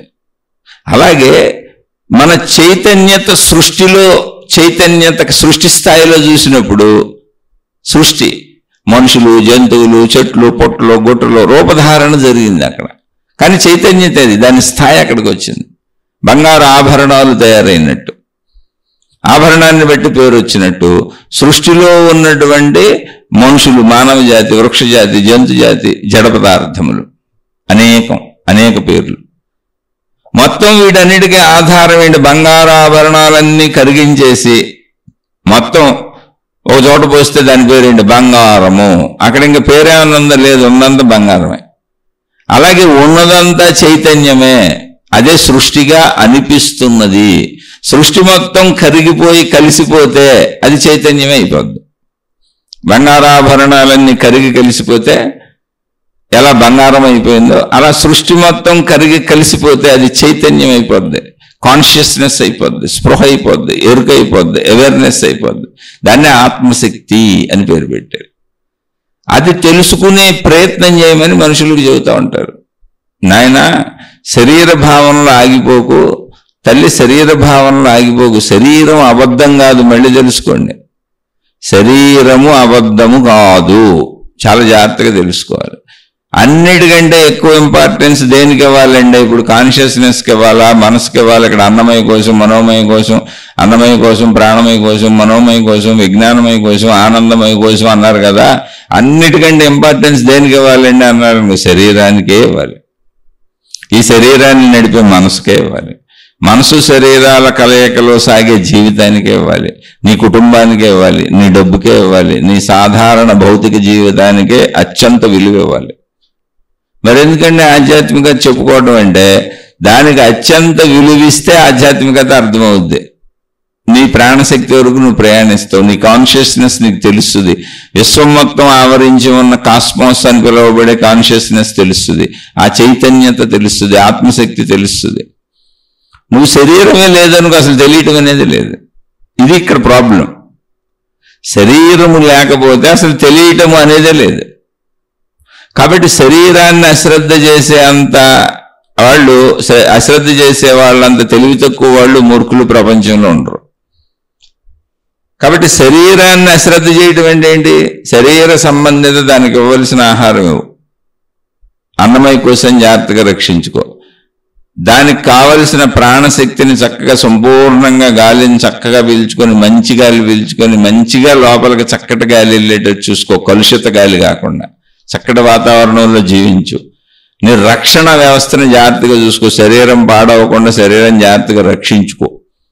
అక్కడి నుంచి మనసు లేకపోతే అసలు శరీరం కదలదు, నడవదు, ఏమీ చేయలేదు, అసలు స్పృహ ఉండదు. గాఢ నిద్రలోకి వెళ్ళినప్పుడు మనసు నిద్రపోద్ది, శరీరం నిద్రపోద్ది, ప్రాణం తిరుగుతూ ఉన్నా నీకేం స్పృహ చైతన్యం ఉండదు, నీ గురించి నీకు తెలియదు. కాబట్టి మనసుని జాగ్రత్తగా పెట్టుకో, మనసుని శరీరాన్ని చక్కగా రక్షించుకో, జాగ్రత్తగా పెట్టుకో, మంచి మనసు తయారు చేసుకో. ఎందుకని మనసు శరీరంతో ప్రపంచం నుండి మనం గ్రహించే విషయాలన్నీ మనసుగా మారుతూ ఉంటాయి. మనసు అలా తయారవుద్ది, రోజు మనసు తయారవుతూనే ఉంటుంది. తయారైన మనసు మళ్ళీ రోజు కొత్తగా మీకు విషయాలను చెబుతూనే ఉంటుంది. కాబట్టి అలా జాగ్రత్తగా పెట్టుకో, మనసుని జాగ్రత్తగా పెట్టుకో, శరీరాన్ని జాగ్రత్తగా పెట్టుకో, నీ రక్షణ జాగ్రత్తగా పెట్టుకో. అప్పుడు మాత్రమే నువ్వు జ్ఞానాన్ని, ఆనందాన్ని పొందగలుగుతావు. విజ్ఞానమయ కోసం, ఆనందమయ కోశాన్ని తెలుసుకోగలుగుతావు, నీ ఆత్మశక్తిని తెలుసుకోగలుగుతావు, అక్కడ దాకా చేరుకోగలుగుతావు, నీ ప్రాణశక్తిని పొందగలుగుతావు, నిన్ను నువ్వు గ్రహించగలుగుతావు, నీ అనంత ఆత్మశక్తిని తెలుసుకోగలుగుతావు. కాబట్టి శరీరపరమైన విషయాలను జాగ్రత్తగా ఎవరు పెట్టుకుంటారో, ఇప్పుడు శరీరానికి ఏం అవసరం? ఆహారం అవసరం, తర్వాత ఇంద్రియములు ఉన్నాయి, ఇంద్రియ సుఖాలు అవసరం. కాబట్టి కుటుంబ జీవితం కావాలి, చక్కగా వివాహాలు చేసుకో, వృత్తి వ్యాపార ఉద్యోగాలకు సంబంధించిన చదువులు చదువుకో, ధన సంపాదన చేసుకో, వివాహాలు చేసుకో, పిల్లలను కను, నీ తల్లిదండ్రులతో హాయిగా ఆనందంగా బతుకు, నీ భార్య పిల్లలతో హాయిగా ఆనందంగా బతుకు. చక్కగా మీ అందరూ సుఖంగా ఉంటూ నీ శరీరాన్ని సుఖంగా ఉంచుతూ, ఆ ఇంద్రియాలన్నింటినీ హాయిగా సుఖంగా ఉంచుతూ, మొత్తం శరీరాన్ని హాయిగా సుఖంగా ఉంచుతూ, తద్వారా మనసును హాయిగా సుఖంగా ఉంచుకుంటూ, శారీరక మానసిక సుఖాలు శాంతులు పొంది కొంత సమయం మిగిల్చుకొని నిన్ను నువ్వు సంపూర్ణంగా తెలుసుకునేలా ప్రయాణించు. ఇది ఆధ్యాత్మిక చెప్పేది. ఇప్పుడు అందులో ఇది వదిలేసి ప్రయాణించేవాళ్ళు మూర్ఖులు. శరీరం లేకపోతే అసలు తెలుసుకోవటమే కుదరదుగా. శరీరము మనసు సంతోషంగా లేకపోతే అసలు నువ్వు ఎలా ప్రయాణం చేస్తావు? నిరంతరం దుఃఖాలు, బాధలు, డబ్బు సరిపోకపోవటం, అనారోగ్యాలు, కష్టాలు, ఆర్థిక బాధలు, సామాజిక బాధలు, కుటుంబిక బాధలు, మానసిక బాధలు ఇవన్నీ ఉంటే అసలు నువ్వు ప్రశాంతంగా కూర్చొని ధ్యానం చేయగలవా? తపస్సు చేయగలవా? ఇలా ఎవరన్నా ఏమన్నా చెబుతుంటే అసలు వినడానికి నీకు టైం ఉంటుందా? నీకు ఇన్ని బాధల్లో వినాలని అనిపిస్తుంది? అసలు మీరు ఎంత ప్రశాంతంగా, ఎంత సంతృప్తిగా, ఎంత హాయిగా, ఎంత సుఖంగా, ఎంత సంతోషంగా బతుకుతుంటే అంత మీకు వినాలని అనిపిస్తుంది. కాబట్టి వినాలి అని అనిపించాలి అంటే ఫస్ట్ ముందు మీరు సంతోషంగా ఉండాలి. అప్పుడు శారీరకపరమైనటువంటి అవసరాలన్నీ చక్కగా పెట్టుకో, తృప్తిగా ఉండు. తద్వారా మనసు హాయిగా ఆనందంగా ఉంటుంది. శారీరక మనస్సులు ఆనందంగా ఉండి నిన్ను, నీ కుటుంబాన్ని, నీ ఆర్థికతని, నీ సామాజికతని అన్నింటినీ నువ్వు చక్కగా సంరక్షించుకుంటూ ఉంటే అప్పుడు ఎవరైనా ఏమన్నా చెబితే వినగలుగుతావు, వాటిని అర్థం చేసుకోగలుగుతావు. అందులోని విషయాలను సాధన చేసుకుంటూ నీ లోపలకు నువ్వు ప్రయాణించుకుంటూ వెళ్ళి నీ కాన్షియస్నెస్ని, నీ చైతన్యతని, నీ స్పృహని, నీ ఎరుకని, నీ అవేర్నెస్ని, నీ అనంత ఆత్మశక్తిని, నీలోనే ప్రాణశక్తిగా ఉన్న నీ అనంత ఆత్మశక్తిని నువ్వు తెలుసుకోగలుగుతావు. లేదా ఎలా తెలుసుకుంటావు? అందుకని ఎవరికైనా ప్రాథమికంగా మీ శరీరాలు బాగుండాలి, మీ కుటుంబ సభ్యులతో మీ సంబంధ బాంధవ్యాలు బాగుండాలి. బాగోపోతే మనసు బాగోదు. అందుకని ముందు మొదటి స్టెప్లన్నీ చక్కగా నడుపుకోండి. ఈ మొదటి స్టెప్పుల్లోనే ఫెయిల్ అయిపోయి శరీరాన్ని సరిగ్గా చూసుకోక అనారోగ్యాలు తెచ్చుకొని, కుటుంబ సంబంధ బాంధవ్యాలు అందరితో ఘర్షణలు పెట్టుకొని, మనసుపాటు చేసుకొని, నిరంతరం తీవ్రమైన కోరికలతో, దురాశలతో, దుఃఖాలతో, బాధలతో, అన్యాయాలతో, అక్రమాలతో మిమ్మల్ని మీరే బాధ పెట్టుకొని, మీరు ఇతరులను బాధ పెట్టి సంబంధ బాంధవ్యాల మధ్య, దుఃఖాల మధ్య నలిగిపోతూ ఉన్న మీకు ఎవరెంత చెప్పినా ఎందుకు అర్థమవుద్ది, ఎందుకు వినాలనిపిస్తుంది, ఎందుకు ఆ వైపు వెళ్ళాలనిపిస్తుంది. అందుకని ముందు శరీరాన్ని చక్కగా పెట్టుకోండి. దానికి సంబంధించినటువంటి కుటుంబ సభ్యులందరినీ చక్కగా చూసుకోండి. నేను, నాది, నావి, నా కుటుంబం అనే వాటిని ధర్మంగా, మంచిగా, చక్కగా చూసుకోండి. వాటన్నిటినీ హాయిగా పెట్టుకుంటే అవి బాగున్నవి అన్న భావన కలగగానే మనసు హాయిగా సంతృప్తిగా ఉంటుంది, నిశ్చలమైపోద్ది మనసు. అప్పుడు మీకు ఎవరన్నా ఏమన్నా మంచి విషయాలు చెబితే విని ఎక్కించుకునేటువంటి స్థాయి మనసుకు వస్తుంది. వినగలుగుద్ది, బాధలు లేవు కనుక వినగలుగుద్ది, హాయిగా ఉంది కనుక ఆచరించగలుగుద్ది. కొంతకాలం మిగిలింది, కొంత హాయి ఉంది, కొంత సంతోషం ఉంది కనుక సాధన చేయడానికి కుదురుతుంది, తనలోకి తాను వెళ్ళగలుగుతుంది. నిరంతరం అనారోగ్యాలతో బాధపడేవాళ్ళు, నిరంతరం ఆశలతో, కోరికలతో కొట్టుమిట్టాడేవాళ్ళు, నిరంతరం తృప్తి లేని వాళ్ళు, నిరంతరం తమను తాము బాధించుకుంటూ ఇతరులను బాధిస్తూ నిరంతరం ఘర్షణలకు లోనయ్యేవాళ్ళు, ఎప్పుడు ఏదో ఒక బాధలో, శారీరక, మానసిక, ఆర్థిక, సామాజిక, కుటుంబక బాధల్లో సాగేవాళ్ళు అసలు ఎలా వినగలరో, ఎలా సాధన చేయగలరో ఒకసారి మీరే ఆలోచించండి. అందుకని బేసిక్ పాయింట్లో ముందు తల్లిదండ్రులు, పిల్లలు సఖ్యతగా హాయిగా ఉండండి. అది చిన్నతనంలో. వాళ్ళు పెద్దోళ్ళు అయ్యారు, వివాహం చేసుకున్నారు, భార్యాభర్తలు హాయిగా సఖ్యతతో చక్కగా ఆనందంగా సుఖ సంతోషాలు పొందండి, శారీరక సుఖాలు అనుభవించండి, చక్కగా పిల్లల్ని కనండి. నేను, నా కుటుంబం, నా వాళ్ళని మీ పిల్లల్ని ప్రేమతో పెంచుకోండి, మీ తల్లిదండ్రులను గౌరవించండి. ఇవన్నీ చక్కగా చేయండి. ముందు ధర్మాలు ఇవన్నీ, మంచిలు ఇవన్నీ. తద్వారా మనసు సంతోషాన్ని పొందుద్ది. సంతోషాన్ని పొందిన మనసు శాంతిని పొందుద్ది. శాంతిని పొందిన మనసు జ్ఞానాన్ని అర్థం చేసుకునే స్థాయికి వస్తుంది. జ్ఞానాన్ని అర్థం చేసుకొని జ్ఞానాన్ని వింటున్న మనసు సాధన చేయడానికి ఉపయోగపడుద్ది, సహకరిస్తుంది. తనను తాను తెలుసుకోవడానికి మనిషికి తోడ్పడుద్ది. నీ మనసు తోడ్పడకుండా నువ్వేం చేయలేవు. నీ మనసు వేరు, నువ్వు వేరు కాదు.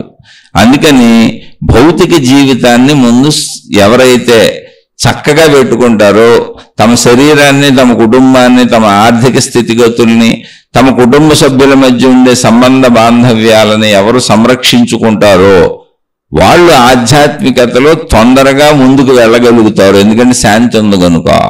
వాళ్ళు సాధన చేయగలుగుతారు, వాళ్ళు ఎవరైనా ఏమైనా చెబితే వినగలుగుతారు, తమను తాము తెలుసుకోగలుగుతారు. అందుకని భౌతికతను ముందు కాపాడుకోండి, అదే ప్రాధాన్యత. భౌతికాన్ని వదిలేసి ఆధ్యాత్మికాన్ని తెలుసుకోవాలనుకునే వాళ్ళంతా తెలివి తక్కువ వాళ్ళు. మీ శరీరమే మీకు సహకరించదు, మీ మనసే మీకు సహకరించదు. మీ బాధలు, మీ కష్టాలు, మీ అశాంతి, మీకున్నటువంటి ఇబ్బందులే మిమ్మల్ని ఆధ్యాత్మికత వైపు వెళ్లకుండా ఆపేస్తూ ఉంటాయి. ఒకసారి ఆలోచించండి, మీకే అర్థమవుతుంది. కాబట్టి శరీర మనస్సులను ముందు జాగ్రత్తగా పెట్టుకోండి, మీ కుటుంబాన్ని జాగ్రత్తగా పెట్టుకోండి, మీ ఆర్థిక స్థితిగతులు జాగ్రత్తగా పెట్టుకోండి, మీ భౌతికత మొత్తాన్ని జాగ్రత్తగా పెట్టుకొని మంచిగా, ధర్మముగా జీవించండి. అప్పుడు మాత్రమే ఆధ్యాత్మికత మీకు అర్థమవుతుంది. మీ ఆధ్యాత్మికతలో, మీ ఆధ్యాత్మిక చదువులో, మీ ఆత్మజ్ఞాన చదువులో, మీ అంతరంగ చదువులో, మీ అంతరంగంలోకి మీరు వెళ్ళి మీ సంపూర్ణతని, అంటే మీ స్వీయతత్వాన్ని, మీ అనంత ఆత్మతత్వాన్ని మీరు తెలుసుకోగలుగుతారు. అదే కాన్షియస్నెస్. అంటే ఏంటి, వ్యక్తిగత పరంగా. ఆ కాన్షియస్నెస్సే అవేర్నెస్గా, ఎరుకగా, కాస్మాస్గా మొత్తం సృష్టి అంతా వ్యాపించి ఉన్నటువంటి చైతన్యత అదే. కాన్షియస్నెస్ ఇండివిజువల్గా మనం తెలుసుకున్నా అది సమస్తము వ్యాపించి ఉన్నటువంటి చైతన్య శక్తి అని, ఆత్మశక్తి అని అనుభవం అవుతుందని ఆ అనుభవాన్ని పొందిన ఆత్మజ్ఞానులైనటువంటి మహాత్ములు మనకు అందించారు ఆ సత్యాన్ని. ఇది ఇంగ్లీష్ పదం. అయితే ఇక్కడ మళ్ళీ మనం తెలుసుకోవాల్సిన విషయాలు ఇంకోటి ఉన్నాయి. ఇదే కాన్షియస్నెస్కి సంబంధించి మైండ్ అంటే మనం దాన్ని మనసు అనొచ్చు, మనసు అనే అన్నాం. మైండ్ అంటే మనసు. Conscious mind, sub conscious mind, unconscious mind అని చెప్పారు. మైండ్ని విభాగాలుగా చేసినప్పుడు కాన్షియస్ మైండ్, కాన్షియస్నెస్ అన్నాం కదా మనం ఇందాక. కాన్షియస్నెస్ అంటే ఏంటి, చైతన్యత, స్పృహ, ఎరుక. అంటే ప్రస్తుతము నేను జాగ్రత్త అవస్థలో మేలుకొని ఉన్నాను అనేది కాన్షియస్నెస్. కాన్షియస్గా ఉండటం అంటే ఏంటి, ఎరుకతో ఉండటం. ఇప్పుడు కాన్షియస్ మైండ్ అంటే ప్రస్తుతము నాకు తెలుస్తున్న మనసు, నాకు తెలియబడుతున్న విషయాలు. కాన్షియస్ మైండ్ అంటే ఇప్పుడు ఈ నిమిషం నేను మీతో మాట్లాడుతున్నాను, ఇది కాన్షియస్ మైండ్. మీరు వింటున్నారు, ఇది conscious mind. Sub conscious mind అంటే నేను తర్వాత ఏం మాట్లాడబోతానో, అంటే ఇప్పుడు మీతో ఈ మాటలు మాట్లాడుతున్నాను, మాటలు వెనక మాటలు, వాక్యాలు వెనక వాక్యాలు, పదాలు వెనక వాక్యాలు, తర్వాత పదాలు వెనక పదాలు, కంటిన్యూటీ రావాలి, ఆ భావం దెబ్బతినకూడదు.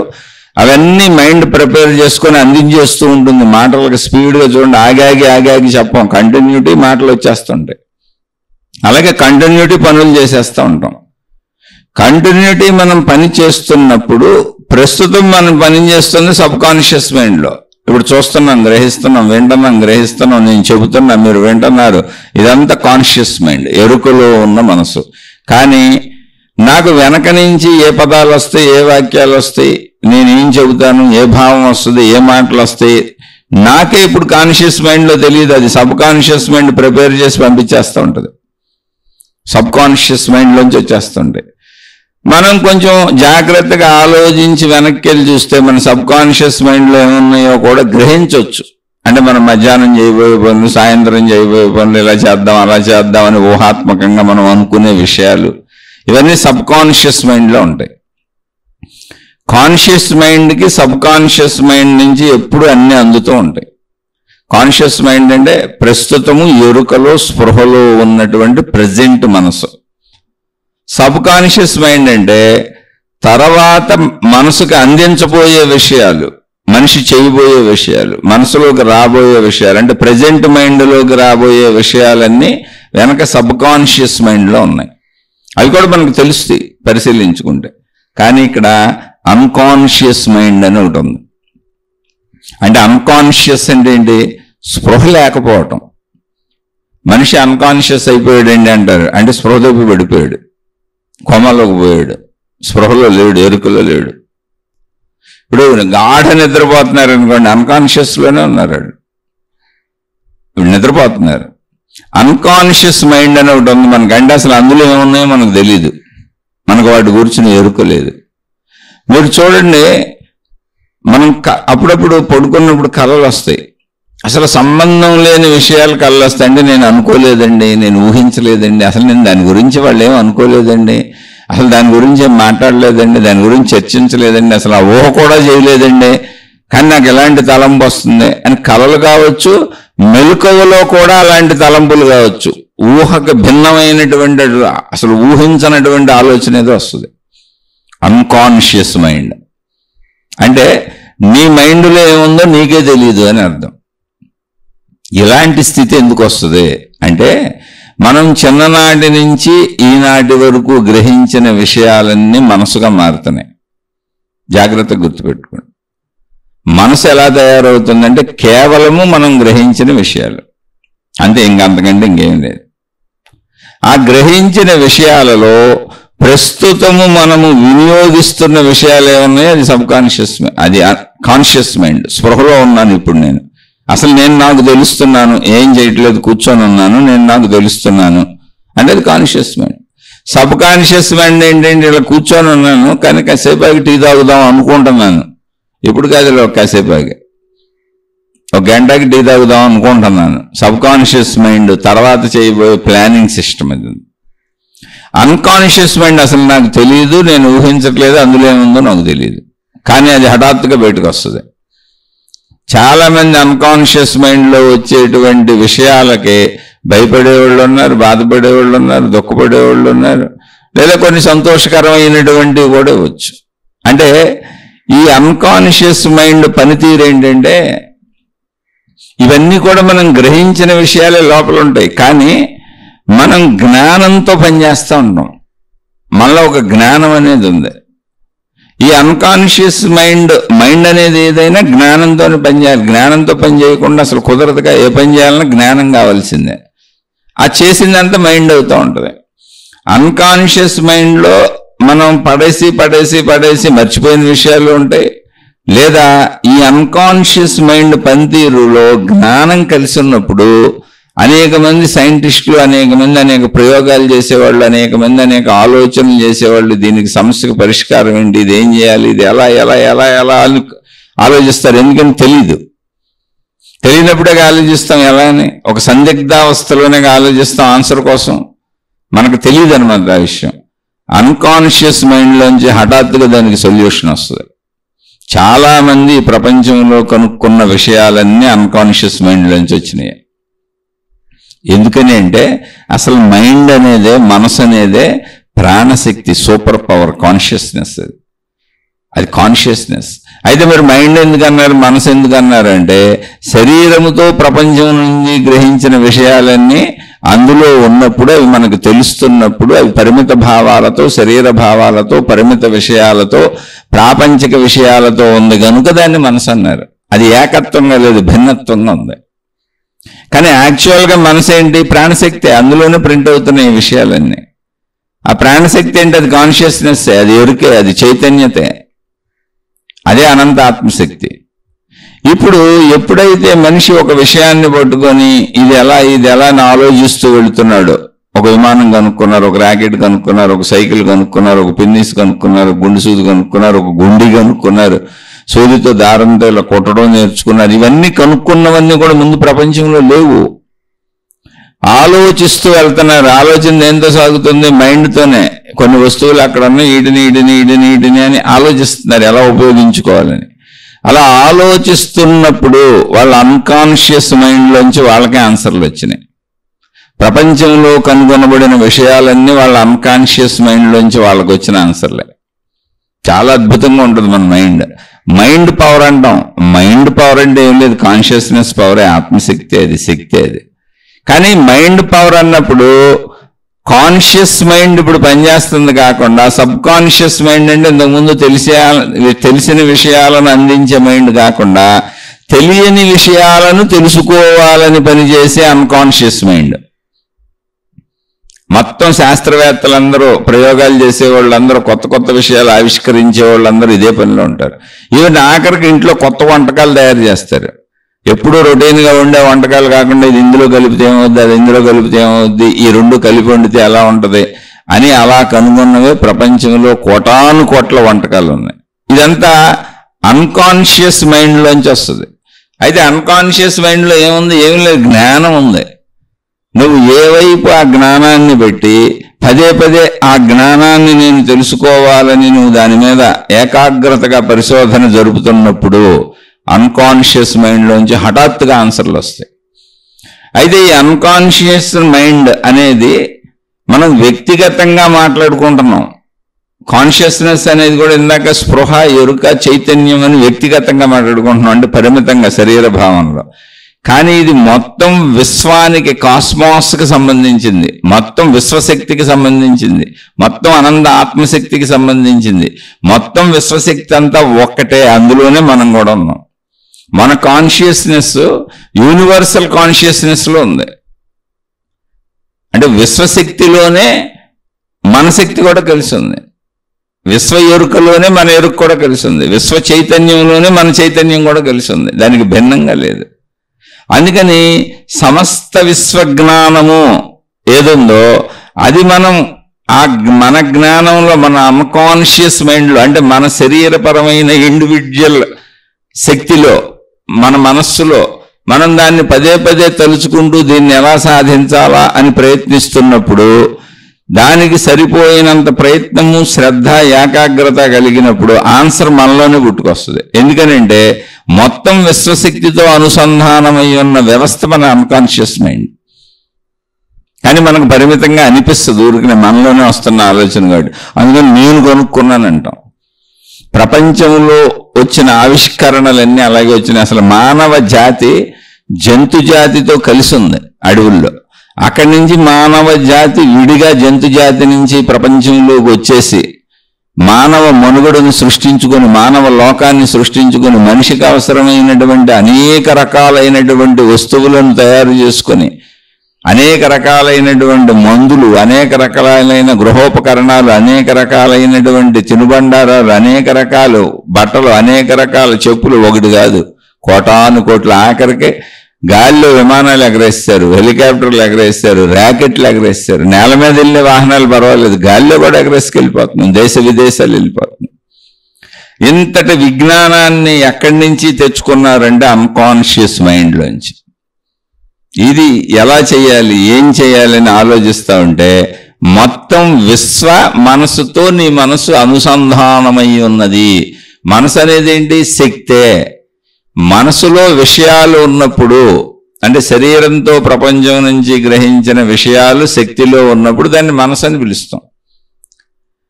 ఆ విషయాలు అందులోంచి తీసేస్తే అదే శక్తి. అంటే శక్తి విషయాలు కలిసి ఉన్నప్పుడు అది మనసు.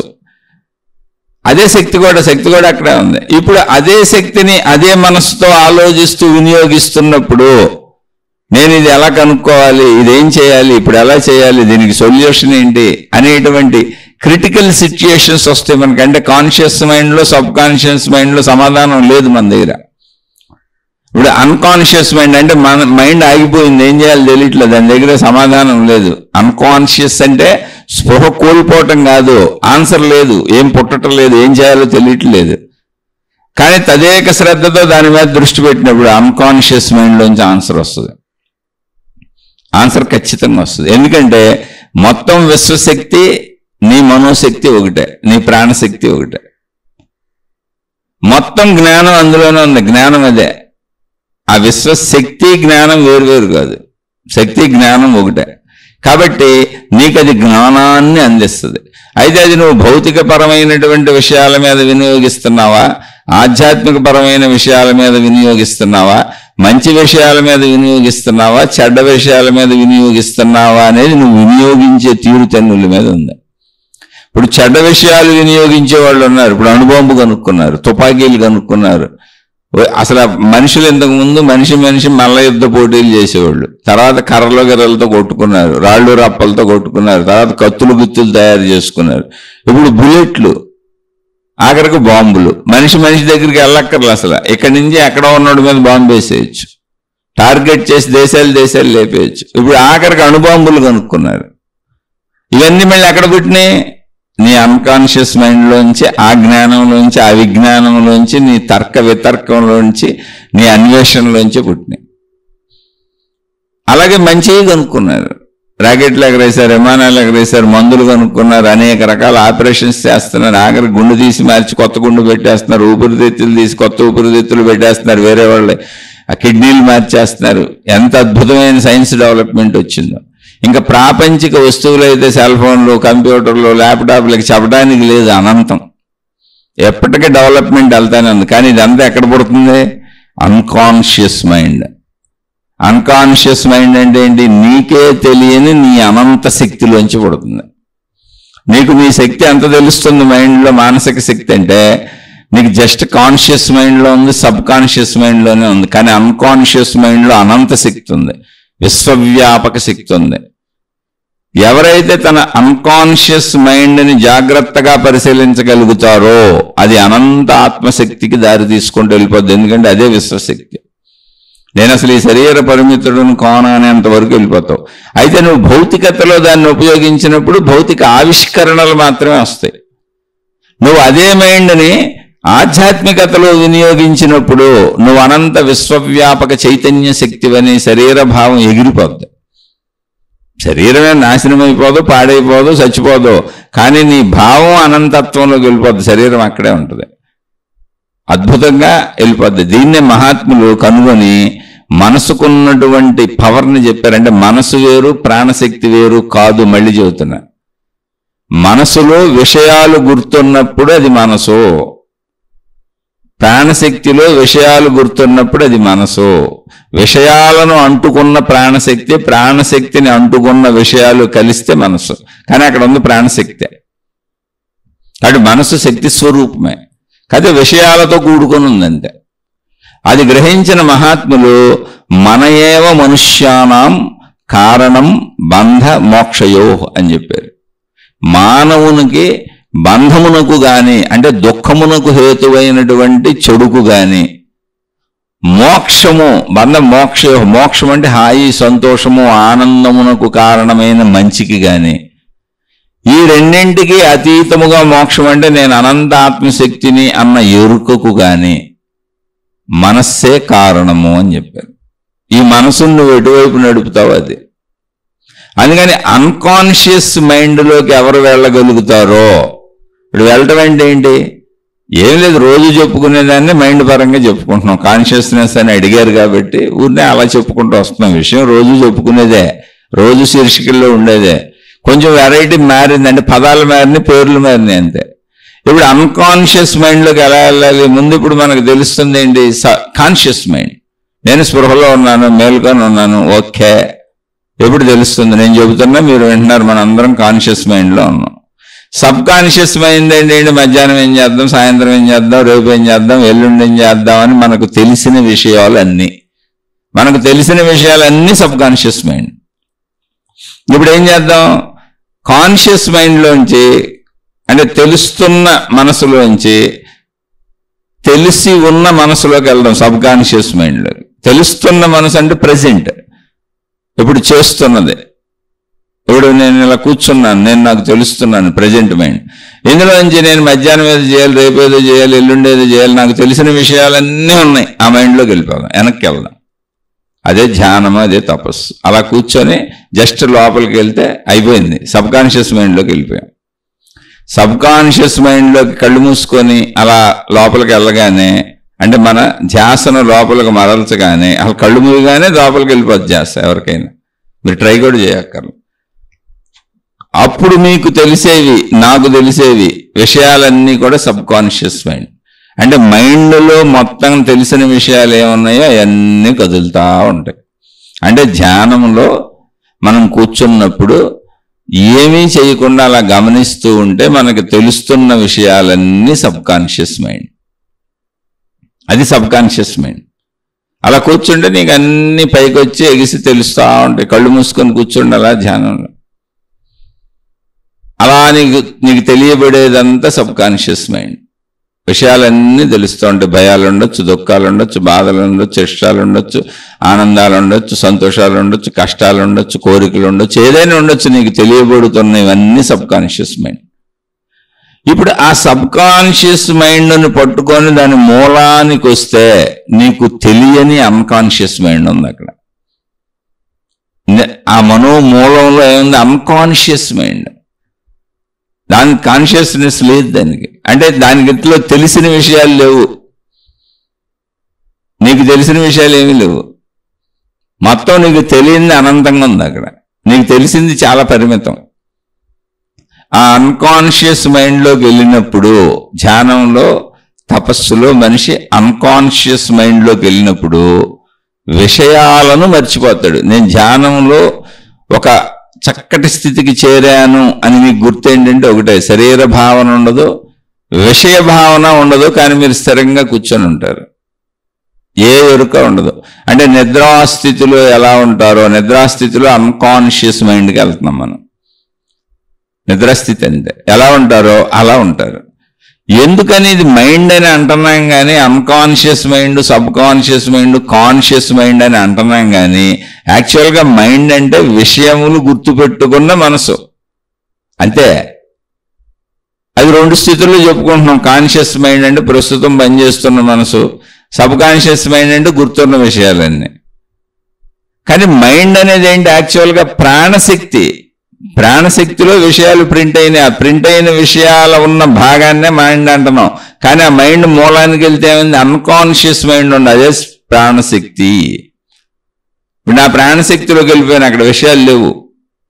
ఇప్పుడు దాంట్లో ఒకవేళ నేను ఏదైనా విషయాలను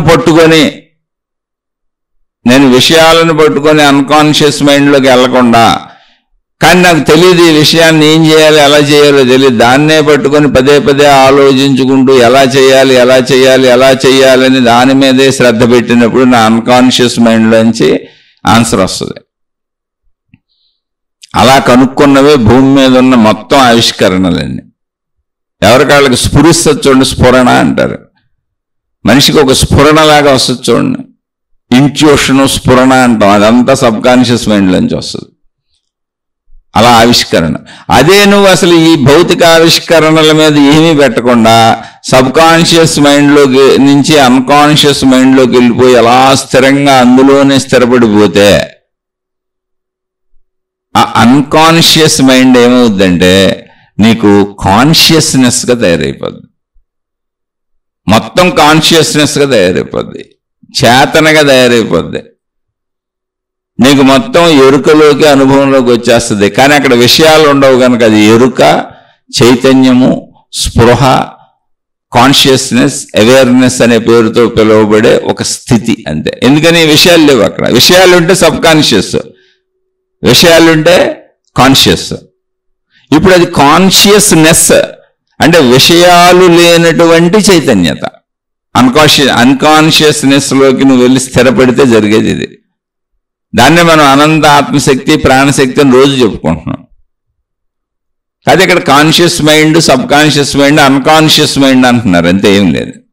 దాన్ని అనేక మంది అనేక రకాలుగా చెప్పారు. నేను ఆత్మజ్ఞానానికి అన్వయించి నాకు తెలిసిన, నాకు అనిపించిన రీతిలో చెబుతున్నా.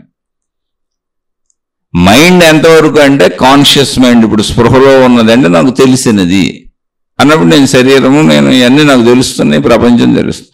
సబ్ కాన్షియస్ అంటే నేను తెలుసుకున్నవన్నీ, లోపల ఉన్నవన్నీ. కానీ అన్కాన్షియస్ ఏముంది? ఇప్పుడు ఈ తెలుసుకున్నవన్నీ ఎక్కడ ప్రింట్ అయినా మళ్ళీ రిపీట్ చేసి, అందుకే చెబుతున్నా మీకు చాలా జాగ్రత్తగా చక్కగా మీరు అర్థం చేసుకోవాలి. ఇది మన శరీర శాస్త్రము, మన అంతరంగ శాస్త్రము, మన జీవితానికి, మన శరీరానికి, మనకి సంబంధించిన మన స్వీయ చదువు ఇది. చాలా జాగ్రత్తగా తెలుసుకొని ఎన్నిసార్లైనా విని దాన్ని రూఢీపరుచుకోవాలి లోపల. అసలు మైండ్కి ఆధారం ఏంటి అంటే ప్రాణశక్తి ప్లస్ ప్రపంచము నుంచి గ్రహించిన విషయాలు, శరీరంతో గ్రహించిన విషయాలు. ఎక్కడ ఈ రెండు కలిస్తే, ప్రాణశక్తి ప్లస్ విషయాలు కలిస్తే మనసు. ఆ మనసు ఎలా ఉంది? ఇప్పుడు మనసు అంటే ఇప్పుడు ప్రజెంట్లో ఉన్న మనసు. సబ్ కాన్షియస్ మైండ్ అంటే మొత్తం నాకు తెలిసిన విషయాలన్నీ, తెలుస్తున్న విషయాలన్నీ లోపల ఉన్నటువంటి మనసు. కానీ అసలు మనసుకు మూలం ఏంటి? ప్రాణశక్తి కదా. ప్రాణశక్తి అన్కాన్షియస్ మైండ్, అక్కడ విషయాలు లేవు. కానీ అది ప్రాణశక్తి కనుక, అదే సర్వవ్యాపక విశ్వశక్తి కనుక, మొత్తం జ్ఞానస్వరూపం అదే కనుక, నువ్వు ప్రయత్నించుతూ ఉంటే నీకు కావలసిన జ్ఞానాన్ని అది అందిస్తూనే ఉంటుంది నీకు. అవే ప్రపంచ ఆవిష్కరణలు అని చెప్పాను. ఎన్ని రకాలు కనుక్కున్న ప్రపంచంలో అవన్నీ అవే, దాన్ని అందిస్తుంది అది. ఎందుకని విశ్వశక్తి అదే, ప్రాణశక్తి అదే, చైతన్యం అదే, జ్ఞానం అదే, సత్యం అదే. అందుకే సత్యం, జ్ఞానం, అనంతం, బ్రహ్మ అన్నారు. సత్యం అదే, జ్ఞానం అదే, అదే బ్రహ్మము, అది అనంతము. అన్కాన్షియస్ మైండ్ ఎంత అంటే అనంతము. అనంతం అంటే ఏంటి? విశ్వం ఎంత అంత. విశ్వం ఎంత ఉందో మనకు తెలియదు, అసలు విశ్వశక్తి ఎంత ఉందో మనకు తెలియదు. కాబట్టి అది ఇన్ఫినిట్, అనంతం, అలా ఉంది అంతే. అక్కడ దాకా వెళ్తాం. అయితే ఇవన్నీ ఎవరైతే భౌతికమైన ఆవిష్కరణల మీద పెడతారో భౌతిక ఆవిష్కరణలను చూపిస్తుంది, భౌతిక జ్ఞానాలను చూపిస్తుంది. అసలు ఏ ఆవిష్కరణ మీద పెట్టకుండా జస్ట్ కాన్షియస్ మైండ్లోంచి, సబ్ కాన్షియస్ మైండ్లోంచి అన్కాన్షియస్ మైండ్లోకి ఎవరు వచ్చేస్తారో, వచ్చి అన్కాన్షియస్ మైండ్లో కూర్చుంటారో అప్పుడు అది మైండ్ అవ్వదు, అన్కాన్షియస్ అవ్వదు, కాన్షియస్నెస్ అయిపోద్ది. అక్కడ మైండ్ ఉండదు, అన్కాన్షియస్ ఉండదు, కాన్షియస్నెస్ ఉంటుంది. ఎరుకతో కూడిన, స్పృహతో కూడిన చైతన్యత అయిపోతాను నేను. ఎందుకంటే విషయాలు లేవు అక్కడ. విషయాలన్నీ దాటి వచ్చేసాను. అదే విశ్వశక్తి, అదే ఆత్మశక్తి, అదే అనంత ఆత్మశక్తి. అన్కాన్షియస్ నుంచి కాన్షియస్నెస్లోకి వచ్చేసాను. ఇప్పుడు నా ఇండివిజువల్ కాన్షియస్నెస్ కాదు, అది మొత్తం యూనివర్సల్ కాన్షియస్నెస్ అయిపోద్ది.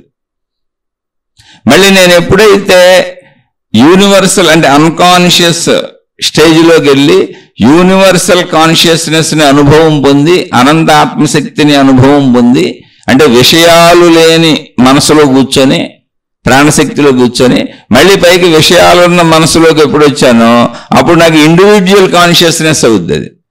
ఎందుకంటే నాకు ఆ కాన్షియస్నెస్ అనుభవంగా ఉంటుంది, కానీ ఎక్కడుంది? శరీరంలో ఉంది. అది మనసు చెబుతుంది ఇండివిజువల్ కాన్షియస్నెస్ అని చెప్పినప్పుడు అది మనసు. ఎందుకని? యూనివర్సల్ కాన్షియస్నెస్ని అనుభవం పొందింది. అది అనుభవం పొంది నేను సబ్ కాన్షియస్ మైండ్లోకి కాన్షియస్ మైండ్లోకి వచ్చాను, అంటే శరీర స్పృహలోకి వచ్చాను, ప్రాపంచిక స్పృహలోకి వచ్చాను. అప్పుడు నువ్వు అన్కాన్షియస్ మైండ్ స్టేజ్లో ఉన్నటువంటి కాన్షియస్నెస్ని, యూనివర్సల్ కాన్షియస్నెస్ని అనుభవం పొందావు. అది నీకు ఎలా ఉంది? అది నీ శరీరంలోనే పొందావు. నువ్వు నీ లోపల కళ్ళు మూసుకొని లోపలికి వెళ్ళావు, శరీరాన్ని వదిలేసావు, కాన్షియస్ మైండ్ని వదిలేసావు, సబ్ కాన్షియస్ మైండ్ని వదిలేసావు, అన్కాన్షియస్ మైండ్లోకి వెళ్ళి కూర్చొని ధ్యానం చేసి తపస్సు చేసావు. అక్కడ నీకు యూనివర్సల్ కాన్షియస్నెస్ అనుభవం అయింది. అదే ఎరుక, అదే చైతన్యము, అది నీలోనే ఉన్నది అని శరీర భావనలో మనసు చెప్పుద్ది మనకి. అప్పుడు అది ఇండివిజువల్ కాన్షియస్నెస్. శరీర భావనలో మనసు చెప్పనప్పుడు నేను అందులో లీనమై ఉన్నప్పుడు అది యూనివర్సల్ కాన్షియస్నెస్. యూనివర్సల్ కాన్షియస్నెస్ కూడా నాకు ఎరుకలోనే ఉంటుంది. దాన్ని జీవన్ముక్త స్థితి అని ఆధ్యాత్మికతలో చెప్పారు. కాకపోతే కాన్షియస్నెస్ అంటే ఏంటని అడిగారు కాబట్టి ఆ వైపు నుంచి దీన్ని చెప్పుకుంటూ వచ్చాం. రోజు ఇది మనం చెప్పుకుంటుంది. మనలో ఇన్ని విభాగాలు, ఇన్ని విభేదాలు ఏమి లేవు. ఉన్నది ఒకటే శరీరం, ఉన్నది ఒకటే మనసు, ఉన్నది ఒకటే బుద్ధి, ఉన్నది ఒకటే జీవితం. ఉన్నవాడు ఒకే మనిషి, నేను ఒకే మనిషిని, మీరు ఒకే మనుషులు. ఉన్నది ఒకటే జీవితం. ఈ జీవితంలో ఈ శరీరంతో, ఈ మనసుతో, ఈ బుద్ధితో నా అనంత ఆత్మతత్వాన్ని తెలుసుకోవాలి. అలా తెలుసుకోవాలంటే ముందు నేను ఈ శరీరాన్ని జాగ్రత్తగా నిలుపుకోవాలి. ఈ శరీరానికి ఆధారమైన కుటుంబ సభ్యులందరినీ జాగ్రత్తగా నిలుపుకోవాలి. లేకపోతే 100 ఏళ్ళు ఎందుకు బతకాలో కూడా తెలియదు. కుటుంబ సభ్యులే లేకపోతే, ఈ అనుబంధాలు, బంధాలు, ప్రేమలే లేకపోతే అసలు జీవితం వృధా అనిపిస్తుంది, వ్యర్థం అనిపిస్తుంది, దేనికి బతకాలో కూడా తెలియదు. అందుకని పిచ్చి పిచ్చి ఆలోచన చేసుకోబాకుండా ఒకవేళ ఎవరైనా ఆధ్యాత్మికతని, దేవుడని, భక్తి అని మిమ్మల్ని ప్రోద్బలం చేసేసి ప్రోత్సహించేసినా అది తాత్కాలికంగా కొంతకాలమే మీ మీద ప్రభావం చూపుతుంది తప్ప దీర్ఘకాలము చూపదు. ఎందుకంటే మీకు వృద్ధాప్యం వస్తుంది. ఎవరు చూస్తారు? కుటుంబ సంబంధ బాంధవ్యాలు ఏర్పరిచిన మహాత్ములు అద్భుతమైనటువంటి వ్యవస్థని తయారు చేశారు. ఓ సామాన్యుడైనా కూడా ఇబ్బంది పడకుండా జీవించేలా ఒక అద్భుత వ్యవస్థను తయారు చేశారు. అదే కుటుంబ వ్యవస్థ. తల్లిదండ్రులు పిల్లల్ని కంటారు. సృష్టి కూడా ఇచ్చిన ఏర్పాటు అది. స్త్రీ పురుషులు కలిస్తే పిల్లలు పుట్టాలని సృష్టి ఏర్పాటు ఇవ్వకపోతే కుటుంబ వ్యవస్థను ఏర్పాటు చేయడం కుదిరేది కాదు. ఇచ్చింది సృష్టి ఆ ఫెసిలిటీ. దాన్ని మనుషులకి తెలివి, జ్ఞానం, విజ్ఞానం పనిచేస్తుంది కనుక దాన్ని ఉపయోగించుకున్నారు. అలా స్త్రీ పురుషులు ఇద్దరు ఒక కట్టుబాటుగా వివాహం చేసుకున్నారు. మన ఇద్దరమే కలిసి ఉందామని.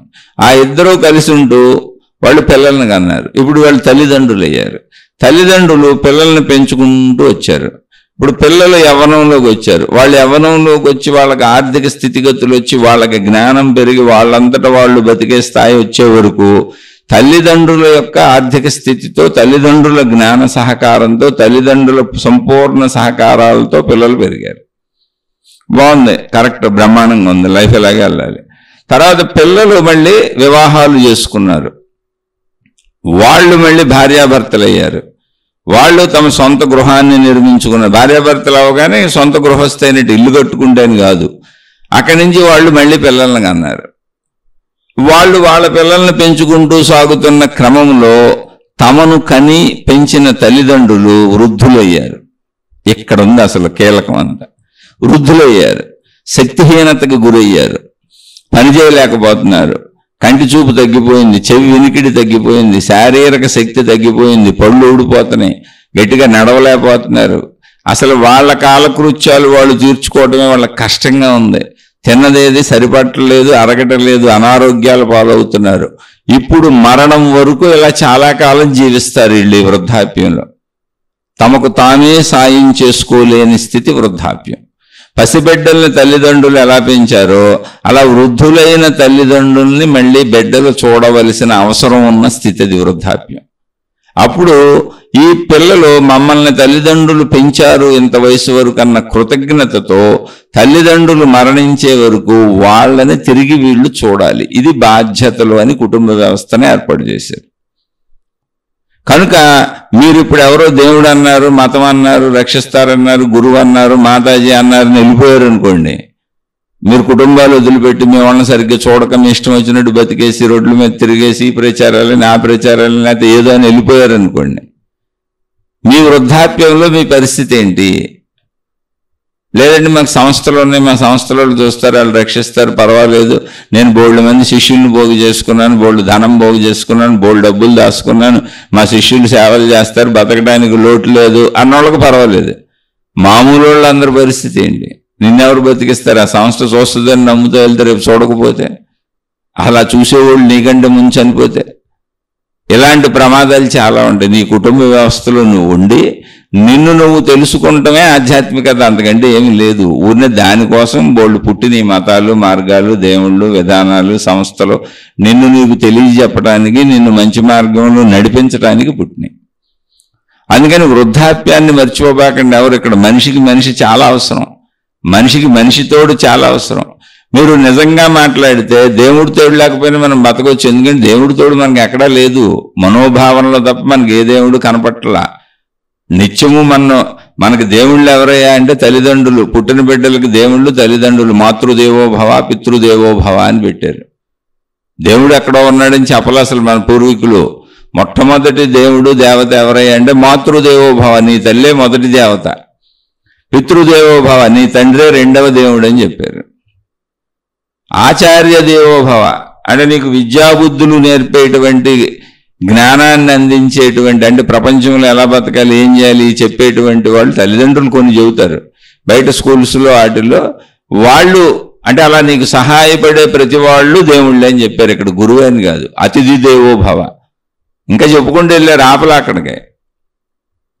అంతే తప్ప దేవుడు ఎక్కడో ప్రత్యేక దేవుడు అని చెప్పలే. నీకు సహాయపడే వాళ్ళందరూ దేవుళ్ళే.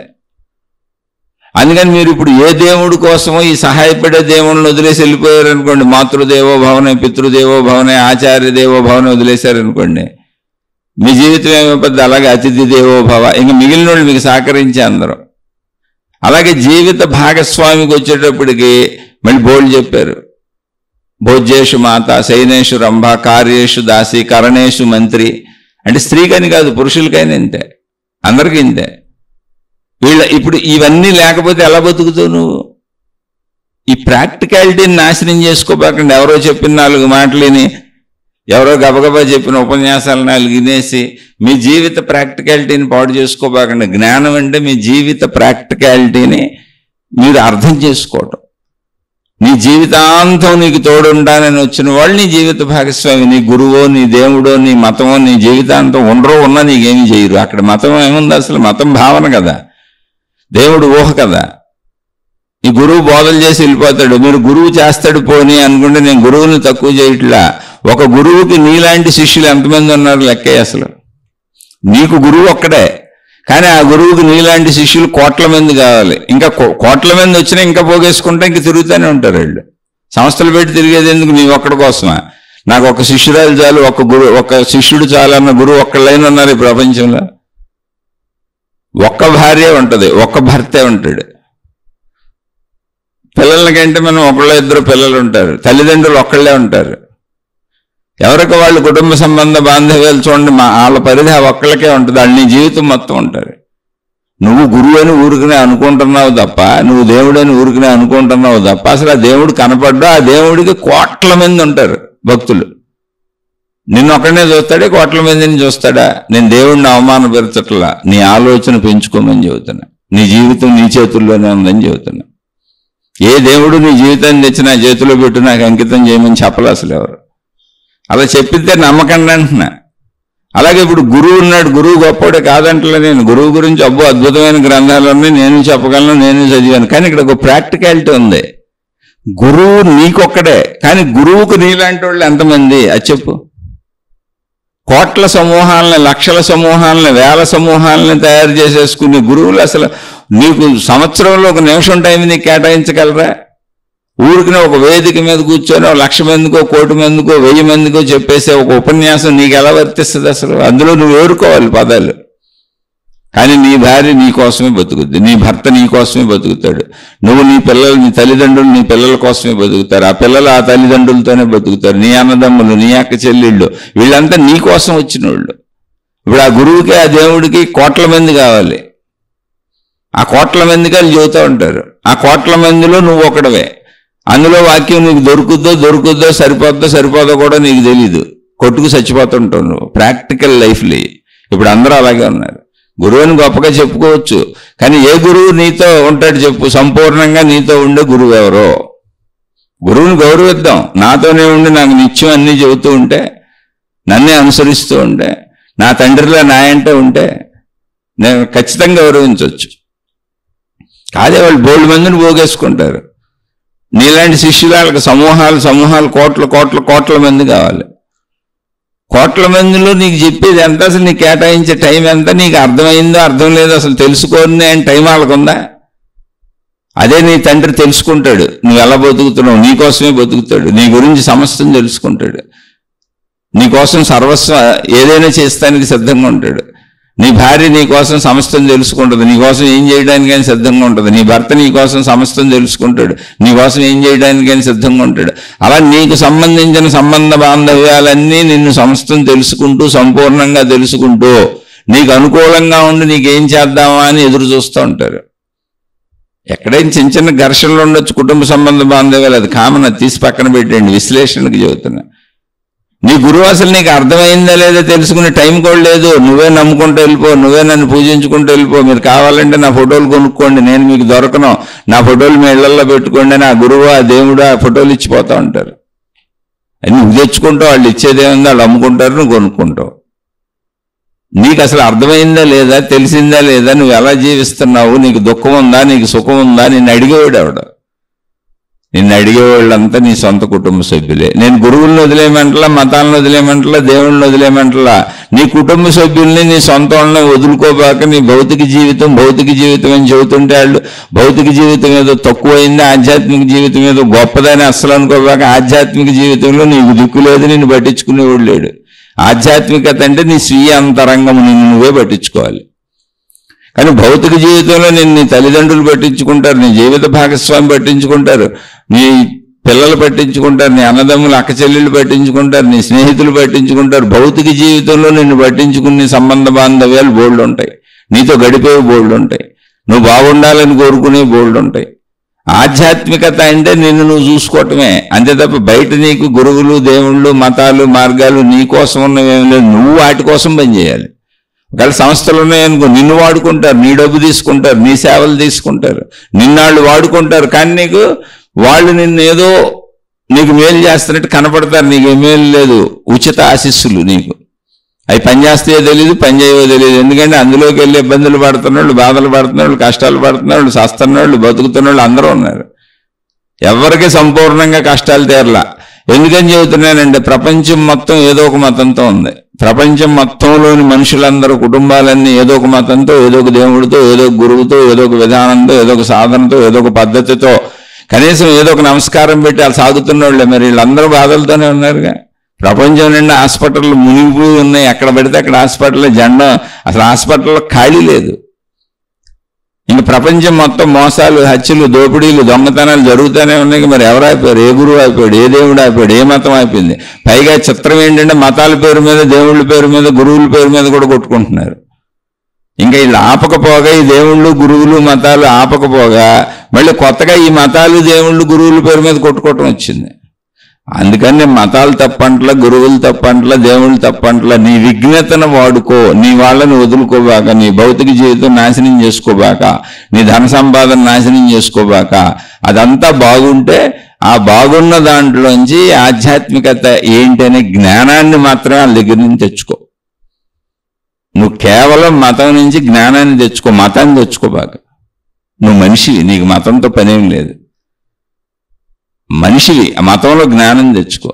నువ్వు గురువులో జ్ఞానం తెచ్చుకో, దేవుళ్ళలో జ్ఞానం తెచ్చుకో. వాళ్ళని అక్కడ వదిలే. ఎందుకంటే వాళ్ళ కోట్ల మంది కావాలి నీకోసం. మతానికి కోట్ల మంది కావాలి, నీకోసం మతం ఒక్కటే రాదు. దేవుడికి కోట్ల మంది కావాలి, నీకోసం దేవుడు ఒక్కడు రాడు, నీతో వచ్చి కూర్చోడు. గురువుకి కోట్ల మంది కావాలి, అందుకే దేశాలు పట్టుకు తిరుగుతున్నారు ఈ గురువులు అందరూ చూడండి. ఎందుకని నీకోసం ఆ గురువు ఒక్కటే రాడు. నాకు ఒక్క శిష్యుడు చాలు, నేను ఈడికే బోధిస్తే ఇక్కడ కూర్చుంటాను అండ అసలు గురువు. నేను మొత్తం ప్రపంచాన్ని ఉద్ధరించేస్తానంటాడు. కాబట్టి నీ కోసం బతికే, నీ ఒక్కడి కోసం బతికే వాళ్ళందరినీ నువ్వు ప్రేమించు. వాళ్ళు నీకు అవసరం, నువ్వు బతికున్న 100 సంవత్సరాలు. ఈ దేవుడి దగ్గర నుంచి, మతం దగ్గర నుంచి, గురువుల దగ్గర నుంచి జ్ఞానాన్ని తెచ్చుకో. నీ జ్ఞానాభివృద్ధి చేసుకొని ఆధ్యాత్మికత నీ అంతరంగంలోకి వెళ్ళి నీ శివ్యతత్వాన్ని తెలుసుకో. నువ్వు నీ అనంతత్వాన్ని తెలుసుకో. నీకు ఆ మతంతో, ఆ దేవుళ్ళతో, ఆ గురువులతో ఇంక పనేం లేదు. వాళ్ళు అలా పోగేసుకుంటే ఇప్పుడు కోట్ల మందిని వెళ్తూ ఉంటారు. వీళ్ళు కొత్త వాళ్ళందరూ వాళ్ళ దగ్గర నుంచి జ్ఞానాన్ని తెచ్చుకొని ఆ ఆత్మతత్వాన్ని, తమ అనంతత్వాన్ని తెలుసుకుంటూ ఉంటారు. అలానే వాళ్ళు నీకు ఉచితంగా ఇచ్చింది కూడా ఏమి లేదు, నీ అనంతత్వమే అది. నువ్వు నేను అనంత ఆత్మశక్తి స్వరూపుణ్ణి, స్వరూపురాలని అంటే వాళ్ళు నీకు చేసిన మేలేం లేదు. నువ్వు ఆల్రెడీ అనంత శక్తి, ఆత్మశక్తి స్వరూపుడువే, స్వరూపురాలువే. వాళ్ళేం ఉచితంగా తెచ్చి నీకు ఆత్మశక్తిని ఇవ్వలో, నువ్వేం కంగారు పడక్కర్లా. అలా నేను వాళ్ళు ఎవరిని కించపరచటంలా ముందే చెబుతున్నా. చాలామంది ఆధ్యాత్మికత పేరు మీద భౌతికతని నాశనం చేసుకొని తర్వాత జీవితాలు కోల్పోయి దౌర్భాగ్య పరిస్థితులకు వచ్చేసి రోడ్ల మీద పడిపోయిన వాళ్ళు వేల లక్షల మంది ఉన్నారు. వాళ్ళు బయటకు వచ్చి చెప్పరు.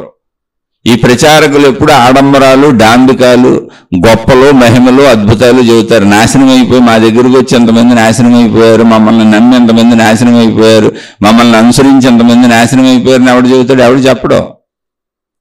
బోల్డ్ మంది ఉన్నారు, నాకు స్వయంగా తెలుసు కనుక.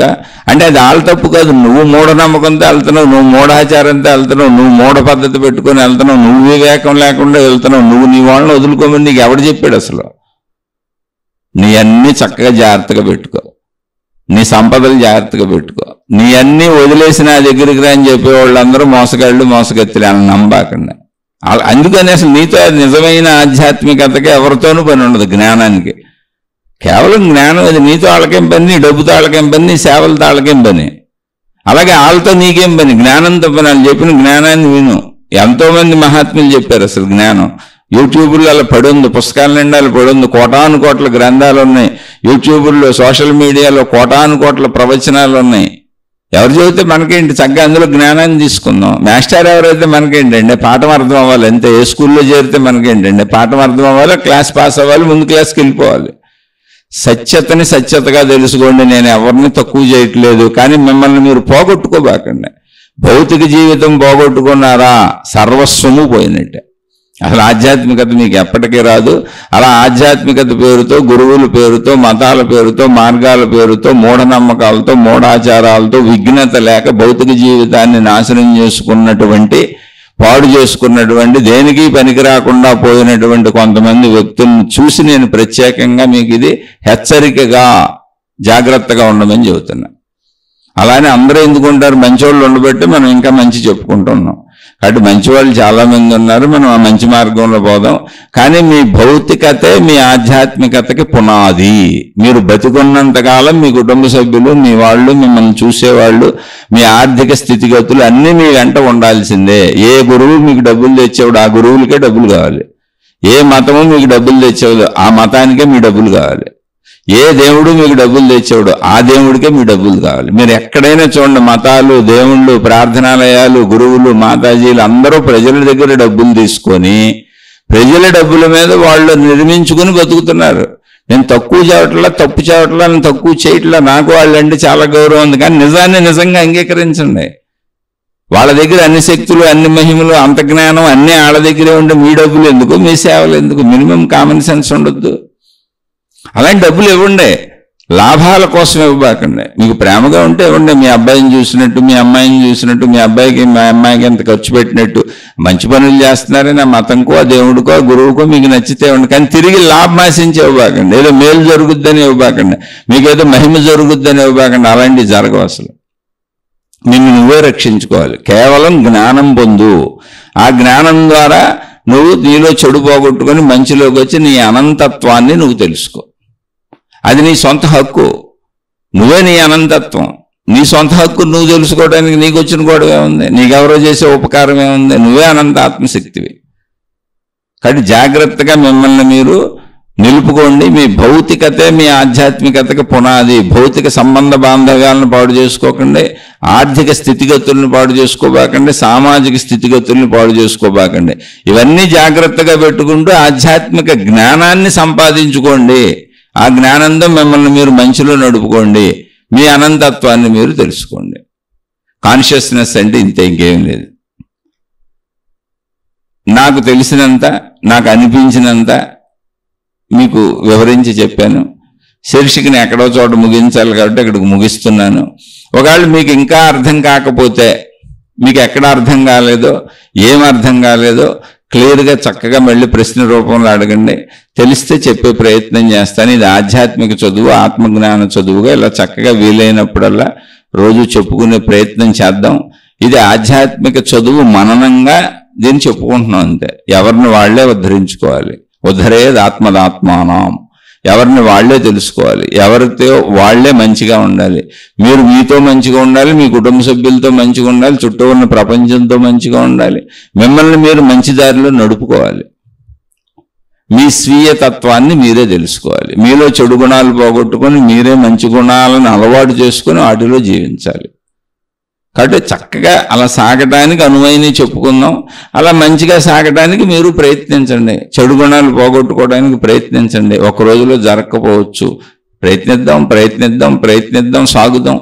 నేను ఇలా 35 ఏళ్ళ నుంచి సాగుతానే ఉన్నాను. ఏముంది, మరణం వచ్చే వరకు సాగుతూనే ఉండాలి. ఇక్కడ జీవించాలిగా. మరణం వచ్చే వరకు భోంచేయక తప్పదుగా, మరణం వచ్చే వరకు గాలి పీల్చక తప్పదుగా, మరణం వచ్చే వరకు నీళ్లు తాగక తప్పదుగా, మరణం వచ్చే వరకు శరీరానికి అవసరమైన అన్ని చర్యలు చేయక తప్పనప్పుడు మరణం వచ్చే వరకు మంచిగా ఉండే ప్రయత్నం కూడా చేద్దాం. ఏముంది అందులో పెద్ద విషయం? ఆలోచించి చూడండి. అర్థమైన వాళ్ళు, అర్థమయ్యి ఆచరిస్తున్న వాళ్ళు సందేహాలు వస్తే అడిగే ప్రయత్నం చేయండి. తెలిస్తే చెప్పే ప్రయత్నం చేస్తాను. అసలు అర్థం కాని వాళ్ళు మీ దారుల్లో వెళ్ళిపోండి. నేను చాలా సామాన్యుణ్ణి, అర్థం కాలేదు, సరిగ్గా చెప్పలేదు అనుకుంటే నన్ను క్షమించి వదిలివేయండి. మీకు నచ్చిన మార్గాల్లో మీ గురువులతో, మీ మతాలతో, మీ దేవుళ్ళతో, మీ సాధనలతో హాయిగా ముందుకు సాగిపోండి. శుభమస్తు. మీకు, మీ కుటుంబ సభ్యులకు మేలు చేకూరుగాక. మరొక కొత్త శీర్షికతో కలుసుకుందాం.